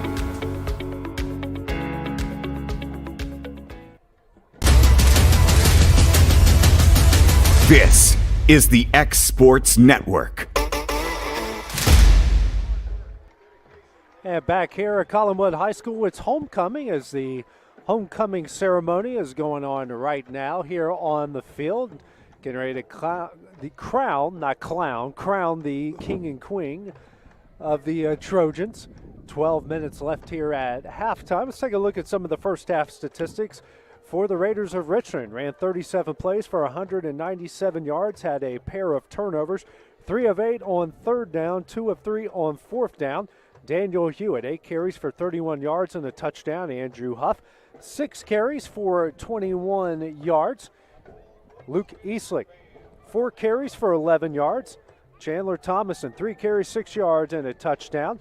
Bryce Miller, 6 of 9 through the air for 61 yards. And Blaine Woodard, 2 of 3 through the air with 70 yards and a touchdown. On the other side for Collinwood, 18 plays for 106 yards, 2 of 4 on third down. The Trojans with a pair of defensive touchdowns. It was Caden Lee with the strip sack recovered in the end zone. Then it was Benson Blaylock with an interception returned 41 yards for a touchdown. Blake Whidden, the lone yard gainer here for the Trojans. He's got 6 carries for 95 yards and a 59-yard touchdown. And Fletcher Thompson, the quarterback, who has 4 carries for 17 yards, and he's 0 of 3 through the air. So, Todd, kind of your thoughts here on the first half. What has been a crazy swing of emotions? You talked about the mental side of the game. earlier, kind of when things were kind of going Collinwood's way and going downhill for Richland, but the Raiders were able to recover, and we have seen a lot of swings go on here so far tonight. Well, yes, we certainly have, and I'm going to tell you, just me sitting back looking and coming from a Raiders perspective, I'm going to say there was a little bit, not from the coaching staff, but from the players, maybe Collinwood was overlooked a little bit on the schedule. You have Collinwood's in the middle of Mount Pleasant and Chapel Hill, two of the bigger guns in our region. Collinwood, in the kids' minds, they're a single-A school. They're a traditional powerhouse. It goes way back to the 80s. These guys have been in the playoffs probably 8 out of 10 years for the last 30, 40 years, if I had to guess. Nothing against them, but from the player standpoint, we've had a couple easy years against them the last 3 years, and I just think that maybe we overlooked them a little bit. We came out with some gimmicks. We came out with some different wrinkles, different kids playing. Looked good at first. Collinwood adjusted, and, man, their defense was stout. They're midway through the second quarter, they had 2 defensive touchdowns within 4 minutes of each other, and they went on top. And this is a very winnable game for the Trojans of Collinwood, no doubt about it. Now, I know I'm being long-winded, but let me say one more thing. Being fair, I have to say this. The Ethan Workman, Kenton Bostater, and Colton Trimble, 3 starters on both ways of the ball, and Bostater and Workman being 2 of the captains and 2 of the leaders, senior leaders of this team, has definitely hurt Richland. If they play in the second half, I believe you'll see a different intensity. I know that Coach Patterson had to be tempted to put them in the game. I don't know why they're not playing. But anyway, that will be a difference maker in this game. Well, Coach Patterson did mention it when I interviewed him on Wednesday that he had some guys. Fall break is well, I guess it's an every year sort of thing when you got families that plan trips and players that want to be a part of that. But, they're not every school has their bye week on fall break. The summer towns and the Lawrence counties of the world have their fall break at the same time as their bye week. So some of these guys miss practice. As we talked about before, that's probably the reason why they didn't play. So that might be the reason why we see them here in the second half. But for this Collinwood team, as you mentioned, defensively, they've been able to make some adjustments. They've stopped some of the running up the middle, and they've been able to cause a couple turnovers. And when you're going to upset somebody, one of the big things you always see, whether it be in high school football, college football, or in the NFL, you get some turnovers and you turn those turnovers into points. That can be big when you're trying to pull off an upset. Absolutely, and they've got the recipe for a victory. They've got a recipe for success, no doubt about it. If they continue the pressure that they've applied this first half into the second half, and one thing I will say about the Raiders, AJ, and we've seen it all year long, one thing that happens going into the second half, the Raiders are an extremely conditioned team, and that's one side of the game that we've won all season long, is that we're so conditioned and we're so deep that when we get toward the end of the games, our legs are still really fresh and the other opponents seem to wither away. We'll see if that's the case tonight.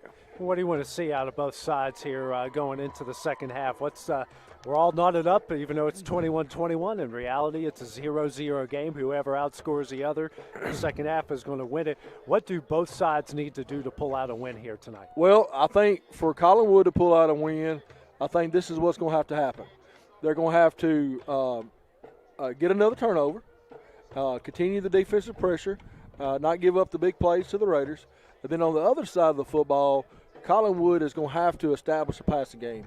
They're 0 for 3. One of them 3 was intercepted. If they don't develop a passing game, then the Raiders are going to just shut down the passing game all the way around and go strictly for the run. And I believe you could make it tough on them. On the other side of that, the Raiders have got to figure out a way to get that big play that we've not seen except for on the 2 trick plays tonight. Most of our runs has been 3 or 4 yards straight up the middle. Collinwood's doing a good job of containing that. We've had nothing outside, if you think about it. We've had nothing outside the tackles tonight. Richland's got to figure out a way to keep the ball safe and come up with that big play. Some score updates in high school football. Giles County leads Columbia Central 28-21. That game is at halftime. In college football right now, starting the second half, Rutgers leading Nebraska 13-0, and at halftime it's Memphis over Houston 17-7. And if you're an idiot like me that put Nebraska and Houston as the winners on a parlay, well, that one's shot already at the start of this one. It's not looking too good for you. I only put $5 on it, so it's not like I'm putting the mortgage on the house on those games. But we will take a break here, and when we return, it'll be time to start the second half here. That's on WKSR and here on the X Sports Network. This is Savannah with Allspin Associates Insurance. No one can predict the future. That is why we have insurance. As an independent agency, we do the difficult work of finding the best rates for your specific needs. We want you to spend less time worrying if you are properly insured and more time enjoying life. No one can predict the future, but Allspin Associates can make sure it's protected. Let us help you with your home, farm, auto, or life insurance needs. Give us a call at 363-1501 or visit our website, allsupins.com. Instead of running up a high balance on your credit card, ask about a home equity line of credit or a loan. Both can help you save money with lower interest rates. So let us find the right type of financing for you. Begin the loan process today at bankoffrankewing.com or call or visit us. You can stop by any of our convenient offices in Lawrenceburg, Pulaski, or Frank Ewing. The Bank of Frank Ewing, Equal Housing Lender, member FDIC. Hey there, it's Clay Doggett with Blue Line Pressure Washing Services. Did you know that we are celebrating our 10-year anniversary? That's right, 10 years of serving Giles County with all their exterior cleaning needs. We specialize in residential, light commercial, and agricultural cleaning. So if you have a need, please give us a call today at 931-347-9071 or visit our website at www.bluelineclean.com for a quote and to get on our schedule. Have a marvelous day. Fans, from the coin toss to the final quarter, stay refreshed with an ice-cold Coca-Cola as you cheer on the Raiders. Just head to the concession stand and grab the perfect refreshment to share with fellow fans. Share a Coke with a teammate, a rival, or a friend this season. Thank you for choosing Pulaski Coca-Cola. It's time to load up on the best snacks and some delicious ice-cold Coke for all your game day guests. Nothing tastes like everyone you love and everything you like coming together. Coca-Cola. Together, taste better. Employee Resources Credit Union is an easy solution to banking, offering a personal, simple, yet modern way to bank. When you bank with ERCU, you are a shareholder, meaning you own a piece of the pie. And we make it easy with the convenience of digital banking, with service you won't find at another financial institution, including low to zero fees and incredible rates. We have the technology you need with the personal service you deserve, right here in your own neighborhood. Employee Resources Credit Union, not for profit, for service. So who do you have your insurance with? Are you satisfied with the coverage and rates? If you don't feel confident with your coverage, then maybe it's time to change your coverage to Farm Bureau Insurance of Giles County. They're on your side with auto, home, life, and farm owners insurance. Feel confident you're protected, and you can even bundle your policies to save even more. Contact Tim Riggins or any of the professional staff to find out why Giles County turns to Farm Bureau for insurance needs. Farm Bureau Insurance, 1145 West College Street. Call 363-1505. You could bank across the nation, or you could bank across the street at First National. Choose someone you know, someone you trust, someone who cares about your financial well-being, and someone who is nearby when you need them.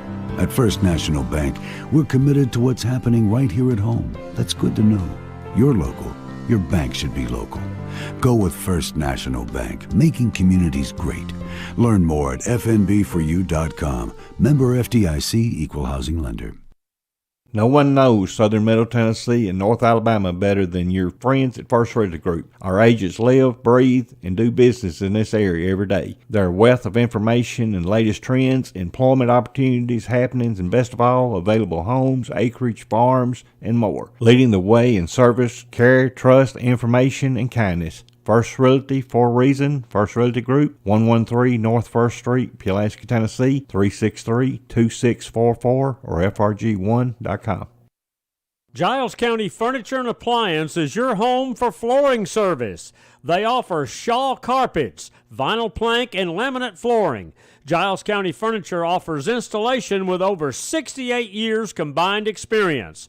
Also, financing available. See store for details. Flooring done right from Giles County Furniture and Appliance. Open Monday through Friday, 8 to 5, and Saturday, 8 to 2. Visit shopgilescountyfurniture.com. For all your real estate needs, call Sheila Middlestead at Haney Realty and Property Management. We are your best friend in real estate. Call my direct line, 931-607-8338, or our office, 931-347-9150, and ask for Sheila. I look forward to working for you, whether you are a buyer or a seller. Remember, Haney Realty and Property Management, your best friend in real estate. Woo-wee! Loret's Cajun Seafood, proud to be a sponsor this year of high school sports, football and basketball. Loret's Cajun Seafood, ain't nothing like it. Call to book them at your place at 638-9714 and be on the lookout for the next location for Loret's Cajun Seafood. Woo-wee! Ain't nothing like it. M&M Staffing, LLC is Giles County's locally owned staffing agency. Owner John Brayton Harper, Cree Holt, and Mercedes Houston are from Giles County. They know Giles County and they care about this community. M&M Staffing supports local schools, athletes, organizations, and causes. When you're looking for your next career or looking to fill a position, look no further than your locally owned business, M&M Staffing. Find us on Facebook, 450 Bennett Drive, or fill out an application online at mnmstaffing.net. May Oil Company is proud to sponsor the Bobcats and Raiders, and we know the hard work, dedication, and commitment it takes to come together as a team. When you visit, you're likely to meet a Raider from the past, and our family has worn the Bobcat colors from green to gold, played in some tough seasons, and on a championship team. If your farm or business needs fuel or lubes, from quality economy to the best synthetics, visit May Oil Company, where our team hopes to deliver that same dedication and commitment to your farm or business. When it comes to getting your vehicle serviced, there's one place in town that goes above and beyond what you expect. McKay's Firestone Service Center, specializing in tires, brakes, and alignment. They also offer nitrogen tire inflation to improve handling and mileage. McKay's is the place to go when you need tires. They stock a wide variety of brands and sizes with mounting and balancing from service technicians that know how to do the job right. McKay's Firestone Service Center, North 1st Street, Pulaski. Home owned and operated. The People's Tire People. Local high school sports is brought to you in part by Pulaski Electric System, featuring PowerPay. Put the power in your hands. PowerPay puts you in control of your bill. PES offering electric, internet, cable TV, and phone service. Pulaski Electric System, 363-2522, proud sponsor of the Giles County Bobcats and Richland Raiders all season long. This is the X Sports Network. And welcome back here to Collinwood High School. We're getting ready to start the second half here, all tied up at 21 apiece here between the homestanding Trojans and the visiting Raiders of Richland. AJ Good joined by Todd Fox here on WKSR and on the X Sports Network tonight, bringing you what has been a very entertaining game so far here tonight. So Collinwood will get the ball to start here the second half, as Richland was able to tie it up with about, 10 seconds, 9-10 seconds remaining. And Collinwood, a big run from Blake Whitten, almost got each side mixed up there. 59-yard touchdown, and also a pair of defensive touchdowns, a strip sack, and a Benson Blaylock 41-yard pick six. And that's why we're tied up here at 21. The Raiders' offense pretty good so far, 37 plays for 191 yards. Daniel Hewitt on to kick things off, and it's a high end-over-end kick. Blaylock on the field, Whitten fills it at the 15, and he's got some room. He's into the open field. Whitten down the sideline. He's got one man to beat, and here comes the call. They say he is in for the touchdown. Whitten takes it 85 yards into the end zone, and Collinwood leads this one 27-21. Absolutely not what Richland was expecting or wanting to happen there. I'm telling you, Blake Whitten, if I didn't butcher his name, he is a football player. He has been just explosive and very productive tonight. I'm very impressed with the young man. Collinwood it's going to be blocked. There's a flag on the play. They didn't have a player on the field. Blocked extra point. It was Whitten that was on to attempt the extra point. It was a false start against Collinwood. So, don't know not sure. It's up to the officials here. See what happens, whether they try it again or we just go to the break. And it looks like it's going to be declined. So the extra point is no good. So with 11:45 remaining here in the third quarter, Collinwood leads this one 27-21. We'll be back here on WKSR and on the X Sports Network. Natural gas safety tips brought to you by Pulaski Natural Gas. Play safely, keep little ones out of trouble. Teach small children to stay away from the gas range furnace and other gas-burning appliances. Wow. Remind them to keep toys and papers away from appliances too. This and other safety tips brought to you by Pulaski Natural Gas. Call 363-1752 for more information. That's 363-1752. This is the X Sports Network. So Blake Whitten has a 59-yard rushing touchdown, not an 85-yard kick return for a touchdown. His extra point was blocked. So the Trojans lead this one 27-21, just 15 seconds into the third quarter. The young man is a good football player, just very explosive. Daniel Hewitt is lightning fast, and he could not catch him. This has been a crazy game, Todd. Crazy game as Whitten's going to kick this one off. It's a line drive end-over-end kick. Easton Hewitt here going to field it at the 20-yard line, and he gets brought down immediately. So they say he goes down at about the 20-yard line, and that's where the Raiders will take over first down and 10. All right, on the field now for the Raiders for the first time tonight will be Ethan Workman. He has 16 touchdowns on the season for the Raiders. Josh Workman also is on the field. He's going to be in at a running back for the Raiders for the first time tonight. Trevor Meadows is in the game, as well as Kenton Bostetter. So some of the names we didn't call are getting some playing time in the second half, it looks like.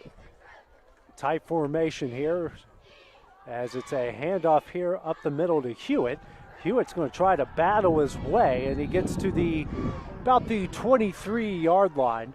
It's about a 2-3-yard pickup to bring up second down and 8. The wind is starting to pick up here. AJ, blowing pretty hard from you east to the west.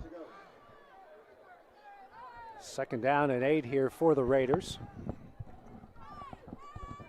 Miller, he's got Huff and Hewitt split out. Single receiver here to each side. Both Workman brothers. Huff goes in motion. Pump fake, and it's going to throw this one up. And it's incomplete, but we do have a penalty flag on the play. That was Workman that went out for that one, and more than likely this is going to be pass interference. Yeah, he had a hold of his left shoulder pad, and you know, not being a Richland homer, but as I've said over and over and over, you know, first play for scrimmage that Ethan Workman, you saw the dynamics that he brings to the game. He beat Whitten on the pass route, and Whitten had to hold him to keep him from catching the football, which was a smart play. Yeah, probably, if he makes that catch, he probably goes into the end zone. Miller now gets a shotgun snap, hands off to Hewitt. Hewitt across the 40 to 45 and down at about the 46-yard line. Pretty decent run there. About 7-yard pickup. They're going to get on the ball and run it again quickly here on 2nd down and 3. Nash Petty checks in the game in the backfield for Andrew Huff, number 30. It's a handoff here to Hewitt, and Hewitt, he's going to make his way in the Trojan territory down to the 47-yard line. That's going to be a 1st down here for the Raiders. So Winterburn and Associates 1st down for Daniel Hewitt and the Raiders. Daniel's got most of the 1st downs for the Raiders tonight, no doubt. Got a single receiver to right, a wing to each side, a pair of running backs splitting Miller here in the backfield. And it's a handoff. Petty. And he gets brought down right at the 49-yard line. Brody Holt, as you mentioned there, Todd, and he lost about a 2 or 3 on the play here. That's going to bring up 2nd down and 12. Tough run there for Nash Petty. Excuse me. He comes back to the sidelines. Huff. I read the wrong roster again. That's okay. 2 receivers to the right, 1 to the left. A pair of running backs splitting Miller here in the shotgun. Miller, quick play, and he's got Thompson. Thompson makes the catch, and he's going to get brought down very close to the 40-yard line, and that's where they're going to mark him out and bring up a 3rd down. Yeah, AJ, I'm not trying to correct you by no means, but that's our big play man. That's Workman, number 13, on the reception there for the Raiders. Ethan Workman. Ethan Workman, yeah. Please correct me if you can. I'm staring at a computer trying to see who these guys are. This is Miller. Pump fake. He's going to lob this one up. Too hard. He overthrew his intended receiver. That was Ethan Workman, who was wide open on the play. That's going to bring up a 4th down now for the Raiders. The Raiders have got something working, and that's Workman. He's getting open every play, AJ, on the left side here. And I think we'll go to that till they stop us, which we're looking at 4th and 3 here. And Coach Patterson on the ball rested on the 40-yard line of the Trojans. Coach Patterson is going into detail about the play call, so we'll see what he dials up here. Raiders so far 2 of 3 on 4th down tonight. They're going to go into a power formation here, and head coach Nick Patterson, though, is going to burn his first timeout here of the second half with 9:23 remaining here in the 3rd quarter, and we will take that break with him here on WKSR and on the X Sports Network. Count on Southern Tennessee Regional Health System Pulaski for emergency care close to home. 24 hours a day, 7 days a week, including the higher levels of heart care found in an accredited chest pain center. Because when illness, injuries, heart attacks, and strokes strike, every minute matters. Southern Tennessee Regional Health System Pulaski. From the routine to the unforeseen, count on us. Learn more at southerntnpulaski.com.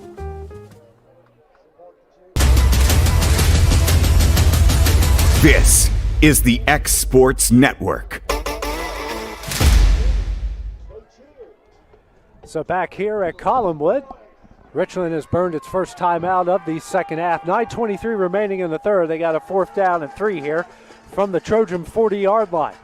They're going to go a power formation, single receiver right on the sideline to the left, tight end each side, pair of running backs spinning Miller here in the shotgun. And it's a handoff to Hewitt. Hewitt is going to get brought down at the 41-yard line by the opposing quarterback and Fletcher Thompson. It goes for nothing, and that is going to be a turnover on downs. And the Trojans are going to get the ball back, leading this one 27-21, 9:18 remaining here in the 3rd quarter. Big plays, AJ, is the difference in this game. 2 defensive takeaways, 1 for a touchdown, and then a special teams letdown and a 85-yard kickoff return for the Trojans is the difference in the ball game. Right now, the Trojans are outplaying the Raiders early in this 3rd quarter. Same wing T formation, single receiver wing to each side, and you got Jackson behind Thompson, and it's Jackson that gets it, bobbled the handoff originally, and battles his way to about the 42-yard line. It's a 2-yard pickup to bring up 2nd down and 8. And something to note here, Todd, that, you got to lead. This Richland plays a no-huddle offense. They like to get on the ball and goal. And Collinwood, very different. They like to play to the echo of the play clock. Oh, absolutely. A team that likes to take their time. And, as this game goes on, that'll be important. If they control this 3rd quarter, Raiders may be in trouble here. 8:40 remaining here in the third. Thompson going to call his own number, and he's going to get it down to the 49-yard line. That's a good rush there by Fletcher Thompson. That's going to bring up a 3rd down and 1 as he's about a yard short of the first down. Big 3rd down right here for the Raiders defense. The interior line of John Garrett, Tyler Montero, Trey Seals, Josh Workman, Reed Callahan. We need a big stop here. This would be a big momentum changer. And then on the other hand, Collinwood converts his 3rd down. It just keeps going their way. Wing and a single receiver to each side, and you got Jackson behind Thompson here out of the wing tee. Witten's going to go in motion. And Thompson calls his own number, and he gets brought down at the Raider 49-yard line. So it's enough for a first down, and the Trojans are going to move the sticks. They're now 3 of 5 on 3rd down so far tonight. Yeah, that 21%'s gone out the window tonight, hasn't it? Yeah, well, they've moved themselves in some 3rd and manageable situations, and when you dive into the numbers, especially like they do at the collegiate and the NFL level, they talk about all the time staying ahead of the sticks, which means you get good gains on 1st down, good gains on 2nd down, so you have manageable 3rd downs. You're not, 21%, there's probably a lot of 3rd and 15, 3rd and 12s in there. Sanderson goes in motion. It's a handoff to Witten. Witten had a chance to get brought down the backfield. It's going to go out of bounds very close to the 45. They're going to mock him out at the 44-yard line. I tell you one thing I'm seeing from an eye test, AJ, is the Raiders are hesitant to tackle. I mean, just calling it like it is. They don't want any part of number 22, which is Winter or Minter. What's his last name, 22? Witten. Yeah. They don't want any part of him. He's a strong young man, and there was 2 missed tackles on that play that shouldn't have been. Well, he has a 59-yard rushing touchdown and an 85-yard kick return for a touchdown, so he's a load to bring down. Single receiver wing to each side, Jackson behind. Witten now goes in motion, and Thompson looked like a bit of a busted play, but Thompson's making the best of it. Man, they are tough. He's going to get stacked up at the 42-yard line. That's going to bring up a 3rd down and short here. 3rd down and manageable for the Trojans. It's going to be about 3rd down and 3. Reed Callahan in on the tackle there for that play. He was trying to strip the ball. There's one reason he got some momentum going forward and got probably 2 extra yards. Workman and Callahan were trying to strip the ball out of his hand, but didn't work out for us. Need to stop here.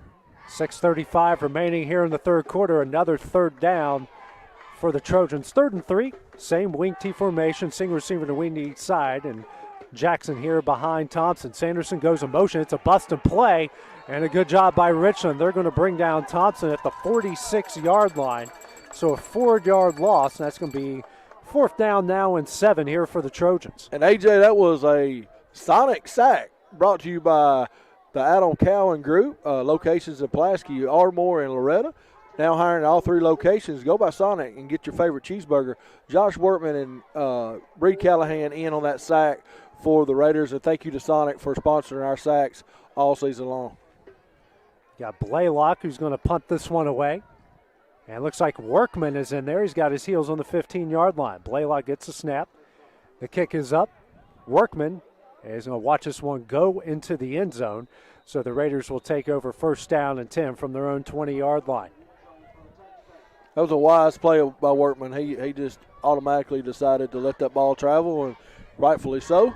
And Raiders will come back on offense looking to get something going here midway through the 3rd quarter.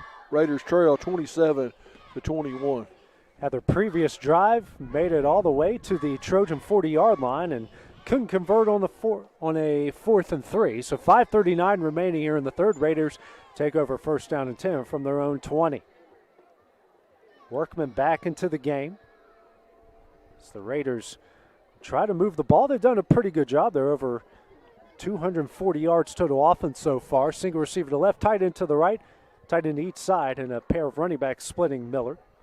It's a handoff here to Huff. Huff maybe gets to the 21-yard line to bring up 2nd down and 9. Tough sledding there for Huff. As Richland going to get on the ball here, try to run the next play quickly. Nick Patterson giving out the plays now. It looks like they're going to flip the formation a bit. We got to remember, AJ, Raiders got out to a 14-0 lead at the end of the first quarter. So Collinwood has made a roaring comeback and has played a really impressive 2 quarters of football. Swing pass out to Huff, and Huff doesn't get much on that play. Going to bring up a 3rd down and long here for the Raiders. About a 3rd down and 8 here.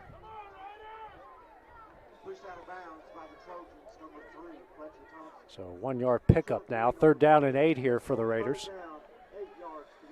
Spreading the formation out a bit. Single receiver to the left. Wing to the right and a pair of receivers to the right. Miller now rolls out to his left looking for Workman. And he makes the catch, but they say that he was out of bounds. So more than likely the punt unit going to come out here for Richland. A 3 and out is definitely not what the doctor ordered for the Raiders. No, not exactly what they wanted here, as they're going to try to kick this one away. Will be Hewitt, and you got Blake Witten. Daniel Hewitt to kick it. Witten with his heels on the 45-yard line. It's a rugby punt. Witten hits it. High end over end kick. Lands at the 46. Takes a Trojan bounce, and they will down it at the 48-yard line. That's where the Trojans will take over 1st down and 10. So very good field position here for Collinwood to start this one off. Yeah, absolutely. Short field for the Trojans, up by 6 with 4:12 left in the 3rd quarter. Raiders need a takeaway is what they need. They need to do what Collinwood's been doing. Yeah, absolutely. You know, we talk about how big turnovers are, and another big key to an upset when you're a 1-5 team like Collinwood. They got a special teams touchdown, and as you mentioned in pregame, Todd, the Raiders have kind of struggled on special teams, and the Trojans took advantage of it. Single receiver and a wing to each side. Thompson under center, Jackson behind him. And it's a handoff to Jackson, and he fights his way to the 49-yard line. A good job by the interior of the Raider defense, so not much going there on a 1-yard pickup for the Trojans. John Garrett and Trey Seals in on that tackle for the Raiders. 2nd down and 9 coming up here for Collinwood. And really after that first drive, Collinwood's done a pretty good job of, as we mentioned, staying ahead of the sticks. They sure have. They had a couple 6, 5-yard losses and kind of ruined some of those drives. Single receiver and a wing to each side. Jackson behind Thompson here out of the wing tee. Sanderson goes in motion. It's a toss out to Sanderson, and he goes in the Raider territory. We got a penalty flag on the play. Goes out of bounds. More than enough for a 1st down, but more than likely this is going to come back.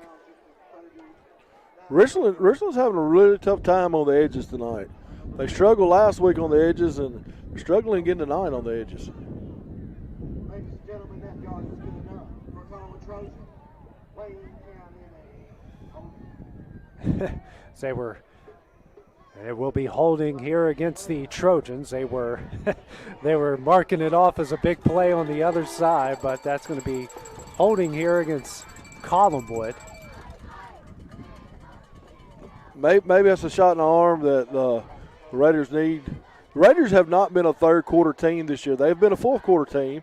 They've been a 2nd half team, but most of the year the Raiders has been on defense in the 3rd quarter for whatever reason, and we'll see what happens here. It's getting late into the 3rd quarter. Raiders trail 27-21 with 3:22 left in the 3rd. 2nd down and 19 now coming up here for the Trojans. Not many penalties here tonight, Todd, for Collinwood. That's only their, trying to look, that's their 4th penalty now for 46 yards. So they're above their yardage average. Sanderson goes in motion. Thompson straight drop back. He's got pressure. He's going to be sacked from behind at the 35-yard line. Trey Seals comes up with the sack. And now that's going to be a 3rd and very long coming up here for the Trojans. That sack was brought to you by Sonic of Pulaski, Loretta, and Ardmore. Go to Sonic after the game tonight and get your favorite cheeseburger and tater tots. See, first sack of the game here for the Raiders. They've had a pair of sacks on the other side here for Collinwood. Trey Seals comes in on the left side there, and he was untouched. I saw it happening way before it happened, and he was just Great play there for Seals. Big play for the Raiders in the defense. So a 3rd and 24, 25 here for the Trojans. And now we got a penalty flag, and we got a delay of game now coming up here against Collinwood.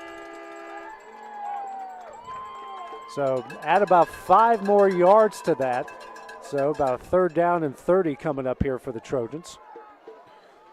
So just the moment we mentioned their stay ahead the sticks and staying out of trouble, they have a 3rd down and 30. 2 penalties in a row. We jinxed them. As Thompson goes under center, Sanderson goes in motion. It's a handoff over here to Hewitt. Hewitt cuts upfield across the 35, the 40, and brought down at the 42-yard line. Not enough for a 1st down. But the punt unit going to come on the field for the Trojans. Witten did a great job of moving the field position. He moved it up to the 42-yard line. They were back somewhere around the 20. Nice play there for Witten. Blaylock back to punt it, and actually it's a fake. They're going to throw this one up. They got an open receiver, and he makes the catch at the 39-yard line. Hey, and I'm going to tell you, AJ, I'm up here in the receiver on the far side was jumping up and down, hitting his helmet like nobody's covering me. And credit to the punter, man. He saw him, and nobody on Richland's side saw him. He was wide open. Fletcher Thompson hits Alex Daniel. Daniel makes a catch at the 39, so another big-time conversion from the Trojans. They got the ball in Raider territory. Another big play. Thompson under center, wing and receiver to each side. He's got Jackson behind him. Jackson gets a handoff up the middle, powers the pile to about the 36, so a 3-yard pickup to bring up 2nd down and 7. Just when you think that Richland's going to get some momentum, get the offense on the field, Collinwood just comes up with an answer. I don't want to say every time, but it's getting very close to that as we got a shaken up Raider here. He's holding his midsection. We're going to get a replacement now. Reed Callahan checks out. Levi Reedy comes into the game. He's another freshman for the Raiders playing defensive end. So a 2nd down and 7 now with an even 1 minute left here in the 3rd quarter. Collinwood leading this one 27-21.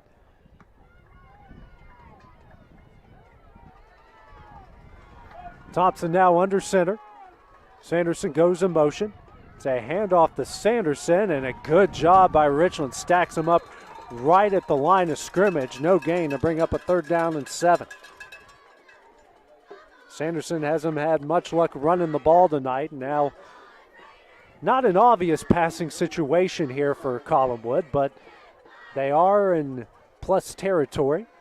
And more than likely, if you stay ahead of the sticks and don't lose any yardage, they might go for it here. So they're really in 2-down territory as well. Absolutely. And it's kind of ironic. The only pass that Collinwood's completed tonight is the fake punt, right? Fake punt, yep. The only one. Thompson was 0 of 3 before then. Actually, 0 of 4 before then. Thompson goes under center. 3rd down and 7 here, and they're going to let this one go to the 4th quarter. So Collinwood has so far controlled the 3rd quarter. They lead this one 27-21. We'll have the final 12 minutes of the game. That will be coming up next here on the X Sports Network and WKSR. Imagine walking into your pharmacy and being spoken to. Imagine being treated like you're part of a family every time you stop in. That's who we are at Sutton Family Pharmacy. We've got a lot We're here of to provide viewers. the best care for you, all the while treating you like your family. And we really do believe that. That's pretty good. Hey, we The even thing treat is our with gun store customers the same way. I found out with our Come on down and viewership, give us a we try might at not have Sutton a lot Family during Pharmacy. game time. It's the ones that 992 go Mill back Street and in watch Pulaski, it. 347-5094, where our family takes care of yours. 1,500, 2,000 number comes in. The Outlook, downtown Pulaski. Do you experience pain in your back, neck, knee, or hip? The problem may start with your feet. The Outlook is your new Atrix dealer with the latest foot mapping and scanning technology on the market. Our advanced technology will accurately scan and determine your foot problems and offer a solution in the form of an orthotic for your shoe. Stop by our Pulaski location and receive a free foot scan. The Outlook, your shoe store on Pulaski Square. So back here at Collinwood, the Trojans with a 3rd down and 7 here on their own 35-yard line as we're going to start the 4th quarter. Final 12 minutes. Collinwood leading this one 27-21. Witten goes in motion for the Trojans. Thompson on the option, cuts it upfield, and he gets it to the 29-yard line. Very close to a 1st down, but he might be just a yard short. I believe he's a little short, AJ. No, he's not. And they're going to give him enough for the 1st down. I thought he was about a yard short, but they said it was enough for a 1st down. Yeah, I thought he was too. So the Trojans leading this one by 6. Clock now at 11:35 here remaining. Has a chance here to make it a 2-score game. It almost seems like the fire is momentarily out of the Raiders. I mean, I just don't see a lot right now. Thompson would go under center, that same wing T formation. Sanderson in motion, straight drop back, throws it to Blaylock, and it's thrown behind the line, and Richland is on it. They're going to call it incomplete. They're going to say it's a Richland ball. Say he threw it behind the line of scrimmage, and Richland is going to get credit for it, and they're going to take over 1st down and 10 from the 35. Alonzo Alvarez fell on that ball for the Raiders. He's a first-year football player this second year he's played. He's a junior, and he fell on that football, and Raiders has got the ball 1st and 10 at their 34-yard line. Big play there for the Raiders. So that might be the break that they need there, Todd. We were talking about you said they needed a turnover. Well, they just got it. They're going to go into this tight wing T formation almost here. Miller in the backfield.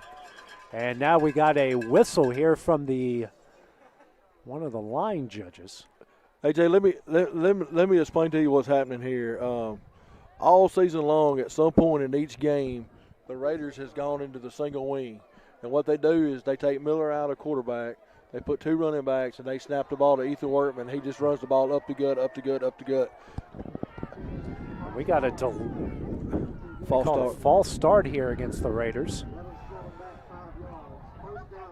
And they're going to go under center here from the 30. And a quick play. And that was Workman. Workman lost a couple yards on it. That's going to bring up a 2nd down now and long.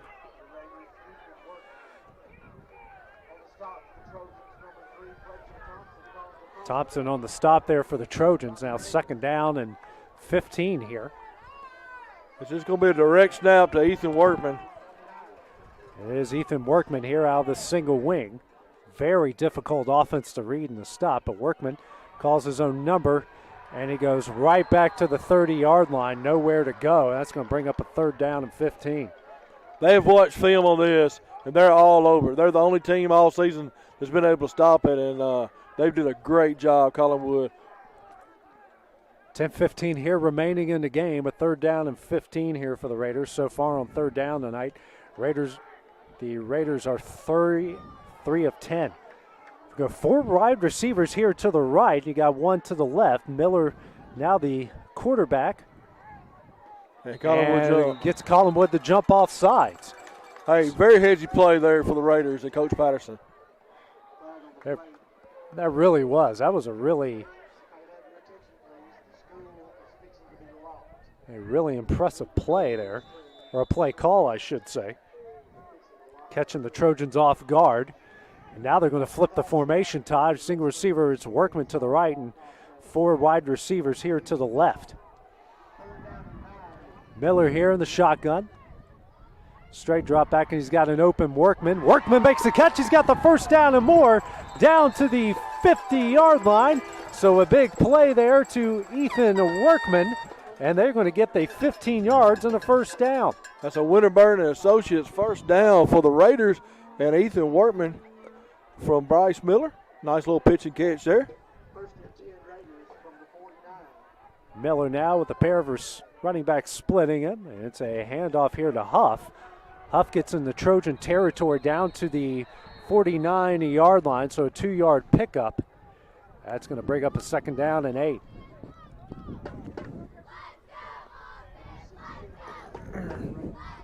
Jaden Pryor checks in the game for the Raiders. Josh Workman checks out. Now they're going to go 2 receivers to the left, 1 to the right. Pair of running backs splitting Miller here in the shotgun. Miller, straight drop back. It's a throw to Workman. Workman makes the catch. Defensive back fell down. Workman's going to get the first down and a little bit more down to the, I believe, the 49, 30-yard line. And they say the 39, so that's going to be enough for a first down. Another Winterburn Associates first down for the Raiders. So the Miller to Workman connection has been working big time here. Same formation here for the Raiders. Miller, handoff to Hewitt. Hewitt powers his way down to the 35-yard line. So a pickup of 4. Bring up second down and 6. And they're going to get on the ball, try to run a play quickly here. 2 receivers to the left, 1 to the right. Pair of running backs splitting Miller. Miller, straight drop back, pumps fakes. He's going to try to hit Workman. Workman makes the catch, and they say it was incomplete. Said he was out of bounds.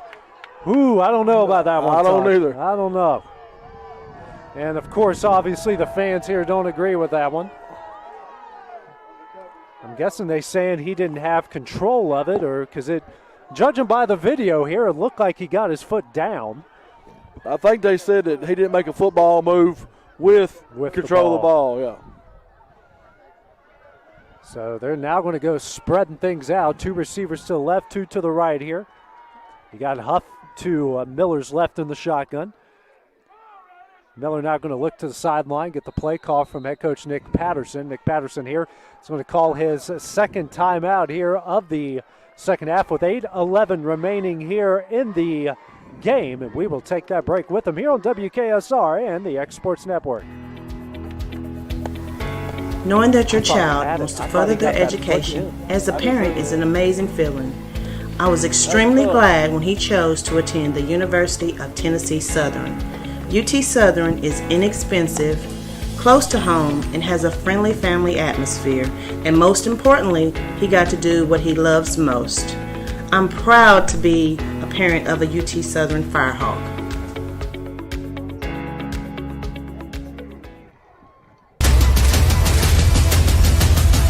This is the X Sports Network. And back here at Collinwood, a 3rd down and 6 now coming up here for Richland. Got the ball on the Trojan 35-yard line. So a big down here as Nick Patterson burned a second timeout, just 1 remaining here. Got a wing and 2 receivers to the left, 1 to the right, and you got Hewitt here to Miller's left. Miller now rolling out to his left, looking, fires, and it's caught and in the end zone. It's Ethan Workman for the 35-yard touchdown, and the Raiders have tied it up at 27 with 8:02 remaining in the game. That's the first Rudy Group touchdown for Ethan Workman and the Raiders. A 45-yard pass from Miller. And, AJ, that's what we're accustomed to all season long. We've had that threat, and we were missing that in the first half. And I'm glad we finally got a chance to get that. And that's Workman's 17th touchdown of the season. 17. That's some Randy Moss numbers. There is the kick from Bates, end over end, and it is good. And the Raiders retake the lead, 28-27 with 8:02 remaining here in the contest. We'll have the next Trojan Drive when we return here on WKSR and on the X Sports Network. This is Savannah with Allspin Associates Insurance. No one can predict the future. That is why we have insurance. As an independent agency, we do the difficult work of finding the best rates for your specific needs. We want you to spend less time worrying if you are properly insured and more time enjoying life. No one can predict the future, but Allspin Associates can make sure it's protected. Let us help you with your home, farm, auto, or life insurance needs. Give us a call at 363-1501 or visit our website, allsupins.com. Instead of running up a high balance on your credit card, ask about a home equity line of credit or a loan.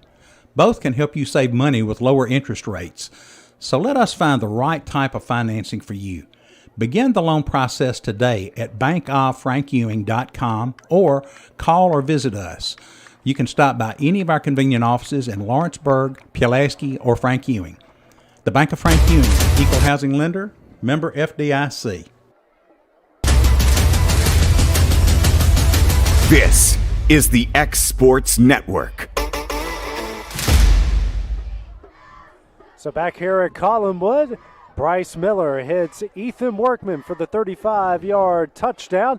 Extra point is good from A.J. Bates, and the Raiders of Richland have retaken the lead from Collinwood. They lead this one 28-27, 8:02 remaining. Workman returns in the second half and makes a big impact there, Todd, giving the Raiders this 1-point lead. Absolutely. Big play. Playmakers make big plays, and Ethan Workman did just that. Raiders needed that shot in the arm. 28-27, they lead with late in the contest here. Kickoff high, and it's going to be fielded by Whitten at the 2-yard line. Whitten looking for some room, and he gets brought down at the 25, and that's where the Trojans will take over. First down and 10. AJ, it may be me, but if I'm Coach Patterson, I'm keeping the football out of Whitten's hands at all costs, and he gets up limping. He's going to have to be helped off the field. That's Whitten, number 22, their playmaker. That's a big blow for the Trojans. And now he's running limping, so maybe he's okay. Maybe he just had a frog in his leg. But, AJ, one thing that we do, my co-host, Chad Alsop, my color guy on the radio side of WKSR, he owns Alsop and Associates Insurance. Every Friday night we give away Alsop and Associates Player of the Game. Keep your mind on that. We'll be doing that at the end of this game. It's going to be hard to pick one tonight. Yeah. But we try to spread them out. Where the same person don't get them every week. But I've got one in mind. We'll talk about it off air. But I'll let you go back. As Thompson gets stacked up right at the line of scrimmage, so goes nowhere on the play. It's going to bring up second down and 10 here for the Trojans. A good job by the interior of the defensive line for the Raiders.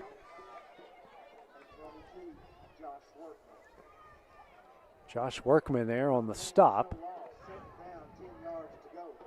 Second down and 10 here for the Trojans coming up. Looks like Whitten is back in the game here. Nope, not back yet. Sanderson and Zach Donor in the backfield now for the Trojans. Thompson under center. It's a quick handoff here to Sanderson. Sanderson nowhere to go, and he gets brought down very close to the line of scrimmage. So nothing going there for the Trojans. That's going to bring up a third down and long. And the crowd, a very well-traveled crowd here from Richland, really getting into it now. At the end of 3 quarters of play, Giles County leads Columbus Central 34-21, AJ. So the Bobcats on their way to another win. That's a good win, a 3A school over a 5A school. Is that game in Pulaski? Not sure. Yes, it is. It is. Okay, it is. Okay.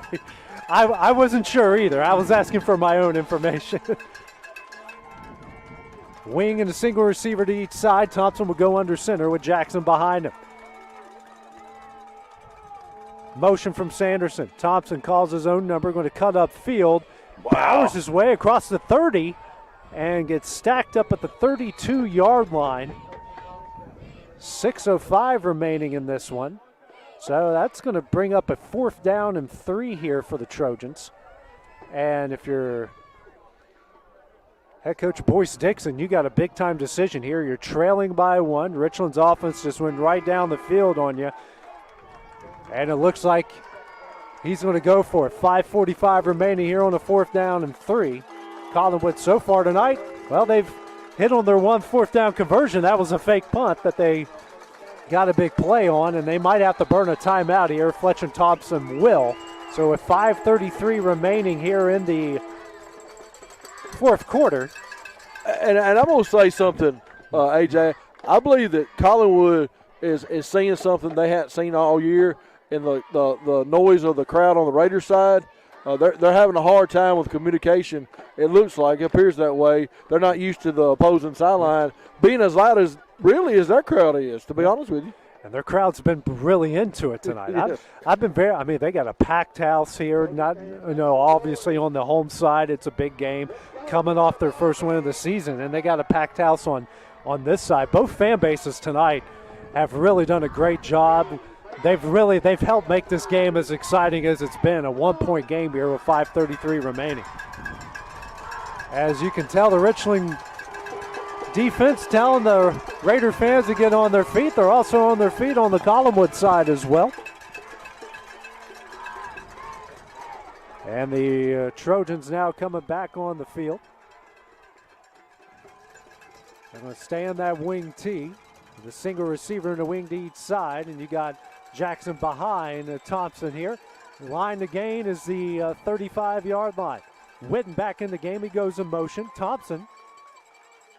Looks like they're going to try to draw him off sides. They are. And Boyce Dixon going to burn his second time out here of the second half. So again, it's decision time here for the Raiders. We're just going to keep it here. Ran all of our spots so far for tonight. Big situation here of Richland leading this one 28-27. So it'll be interesting to see what the Trojans do here, because 5:33. Obviously, the high school clock is different than the college clock and the NFL clock as far as being able to stop it on first downs and those sort of things. So, they might be going for it, more than likely going for it here, something they've had a little bit of success in doing so far this season. Yes, and I would be tempted if I was the head coach to go for it here. The only thing that I can say, if Raiders come up with a stop, and they appear to be going for it. Yeah, they are going for it here on 4th and 3 from the 32. Line to gain is the 35-yard line. Same wing T, wing and a single receiver to each side, and you've got Tyler Jackson behind Fletcher Thompson. Thompson will go under center, whistle blows, and we're ready here for this 4th and 3. 5:33 remaining in the game. Sanderson goes in motion. It's a handoff to Whitten. Whitten very close to the line to gain. I believe he got and it looks like they gave it to him. So a big run there from Blake Whitten, who's already over 100 yards rushing so far in the game. And he picks up their second 4th down conversion in the game. 1st down and 10 here with 5:20 remaining. Whitten now 9 carries for 116 yards and a touchdown. Also has an 85-yard kickoff return for a touchdown as well. So that young man is the player of the game. Yeah. Can you give it out to the opposing team? No. You can't do that? I didn't think you could.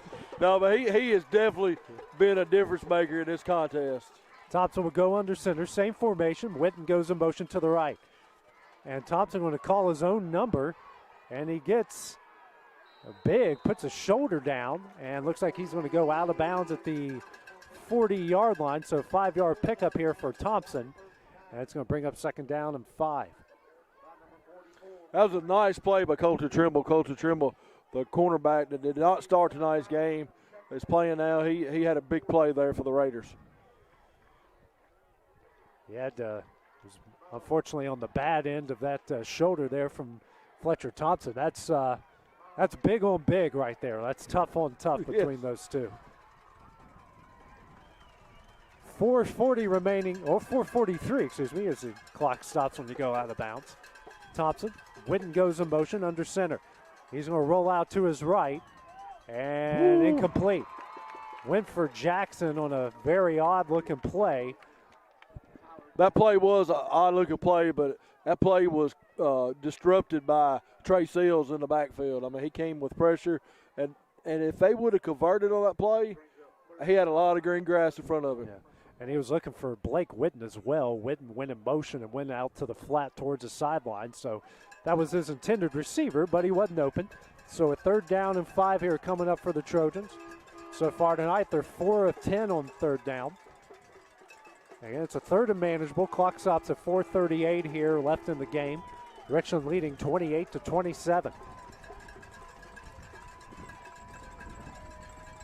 Richland so far 3-0 on the road this season, trying to make it 4-0. Collinwood is 0-3 at home. Sanderson goes in motion. Thompson now rolls out to his right, getting pressure again.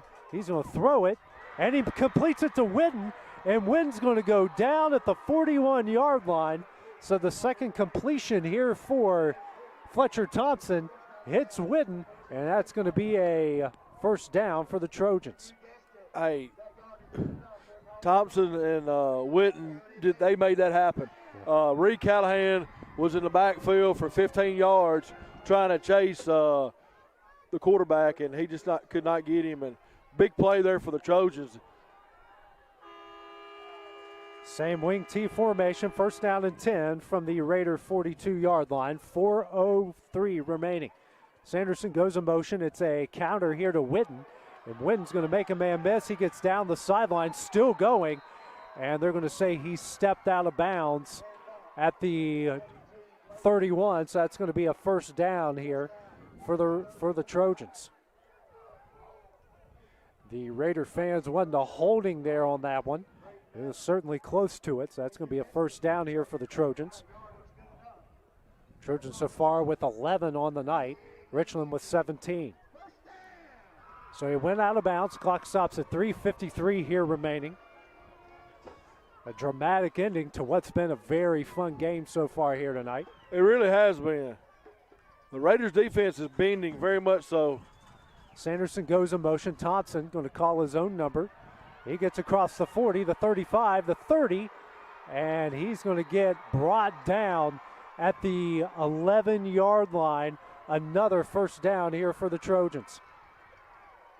That was a 20-yard pickup from Fletcher Thompson. So 1st down and 10 from the Raider 11. This Collinwood team will not go away. They're smelling the victory. They smell the blood in the water. Yeah. They understand it. They do. Well, it's actually going to be 1st and goal from the 10. Very impressive performance by the Trojans. Witten goes in motion. Thompson going to call his own number. He's going to cut up field, and he's going to get into the end zone for a Trojan touchdown. Fletcher Thompson from 10 yards out. And they're going to give it to him. And the Trojans take the lead 33 here to 28 with 3:09 remaining.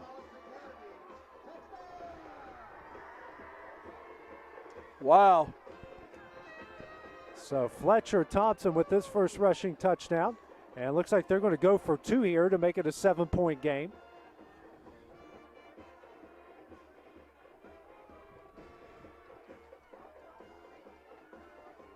Same wing T formation as Thompson's going to go under center.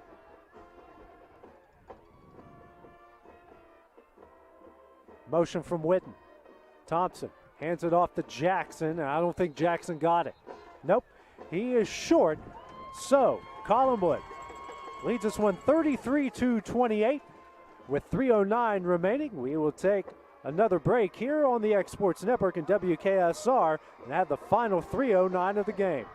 So who do you have your insurance with? Are you satisfied with the coverage and rates? If you don't feel confident with your coverage, then maybe it's time to change your coverage to Farm Bureau Insurance of Giles County. They're on your side with auto, home, life, and farm owners insurance. Feel confident you're protected, and you can even bundle your policies to save even more. Contact Tim Riggins or any of the professional staff to find out why Giles County turns to Farm Bureau for insurance needs. Farm Bureau Insurance, 1145 West College Street. Call 363-1505.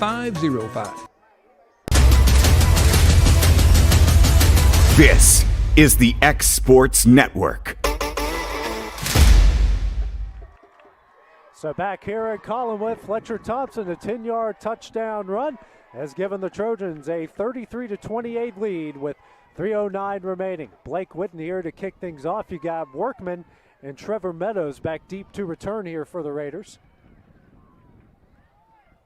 Whitten, who's done it all here tonight, Todd. Kick returns, rushing touchdowns, kicking extra points, kicking off. Big third down conversions, especially needed on that last drive. Whitten going to kick this one off. And Meadows lets that one go through his legs. And he's going to pick it up at the 12. Now cuts up field. He breaks a tackle. He's down the sidelines. He has some room. One man to beat. And he gets brought down at about the 42-yard line. So Trevor Meadows makes the best out of nothing on that and takes it all the way deep into Collinwood territory. They say it goes out of bounds at the 41-yard line. What a great job. Now the Raiders knocking on the door here, trailing by 5. Well, the good thing with the arm of Miller and the hands of Workman, you know, we're definitely within reach. The thing that if I'm Coach Patterson, I'm thinking about right now is I want to score, but I don't want to score too quick because we cannot stop this Collinwood offense. Trips to the right, single receiver to the left. It's Miller going to call his own number across the 40, the 35. Smart play. And he's going to go for about a 6-yard pickup. So bring up 2nd down and 4. I like that play call. Yeah.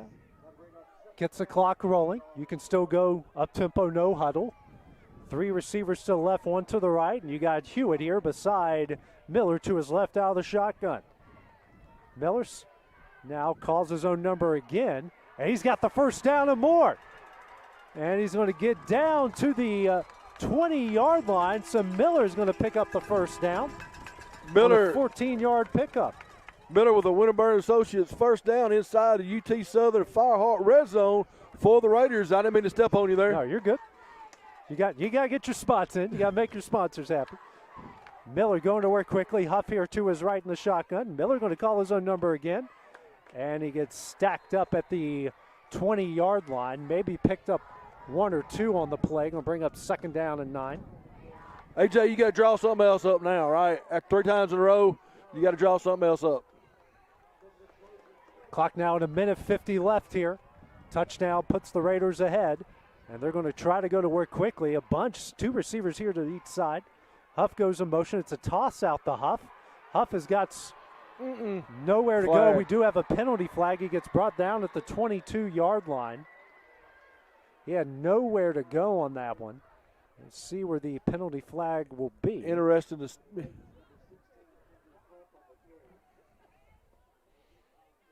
Is the official going to make his way out? It's going to be a block in the back against the Raiders. And more than likely, Boyce Dixon is going to take that one. The penalty flag's at the 25-yard line. So I believe that is a 15-yard penalty. And this one's going to go. And we got a lot of confusion on the field. Clock at 1:18. Clock's run the whole time. Yeah, clock was running. I thought so. I thought that seemed really odd that when I looked up and saw 1:18. And now we're going to, good job by the officiating crew of recognizing that and making sure that they get the clock situation taken care of. The ball is spotted at the 33-yard line. So it's going to be a 2nd down and 23 now for the Raiders. 3 receivers here to the left and 1 to the right.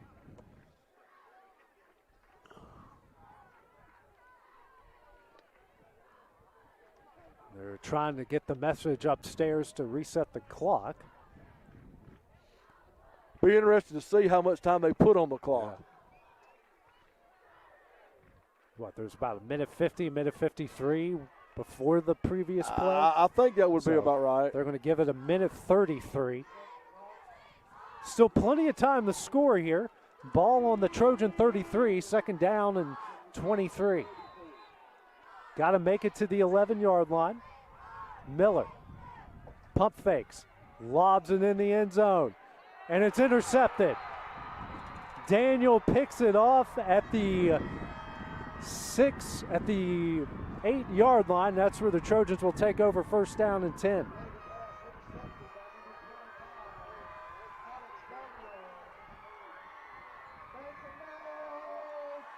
So that's where the Trojans will take over first down and 10.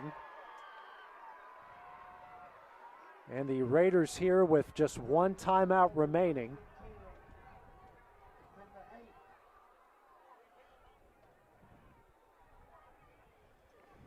I don't know how the clock would work unless you can force somebody out of bounds. You can definitely burn a clock. There's actually a minute 21 remaining. They're probably going to kneel it, aren't they? They're going into a victory formation here as Thompson will take a knee. And Nick Patterson's going to burn his final timeout with a minute 15 remaining.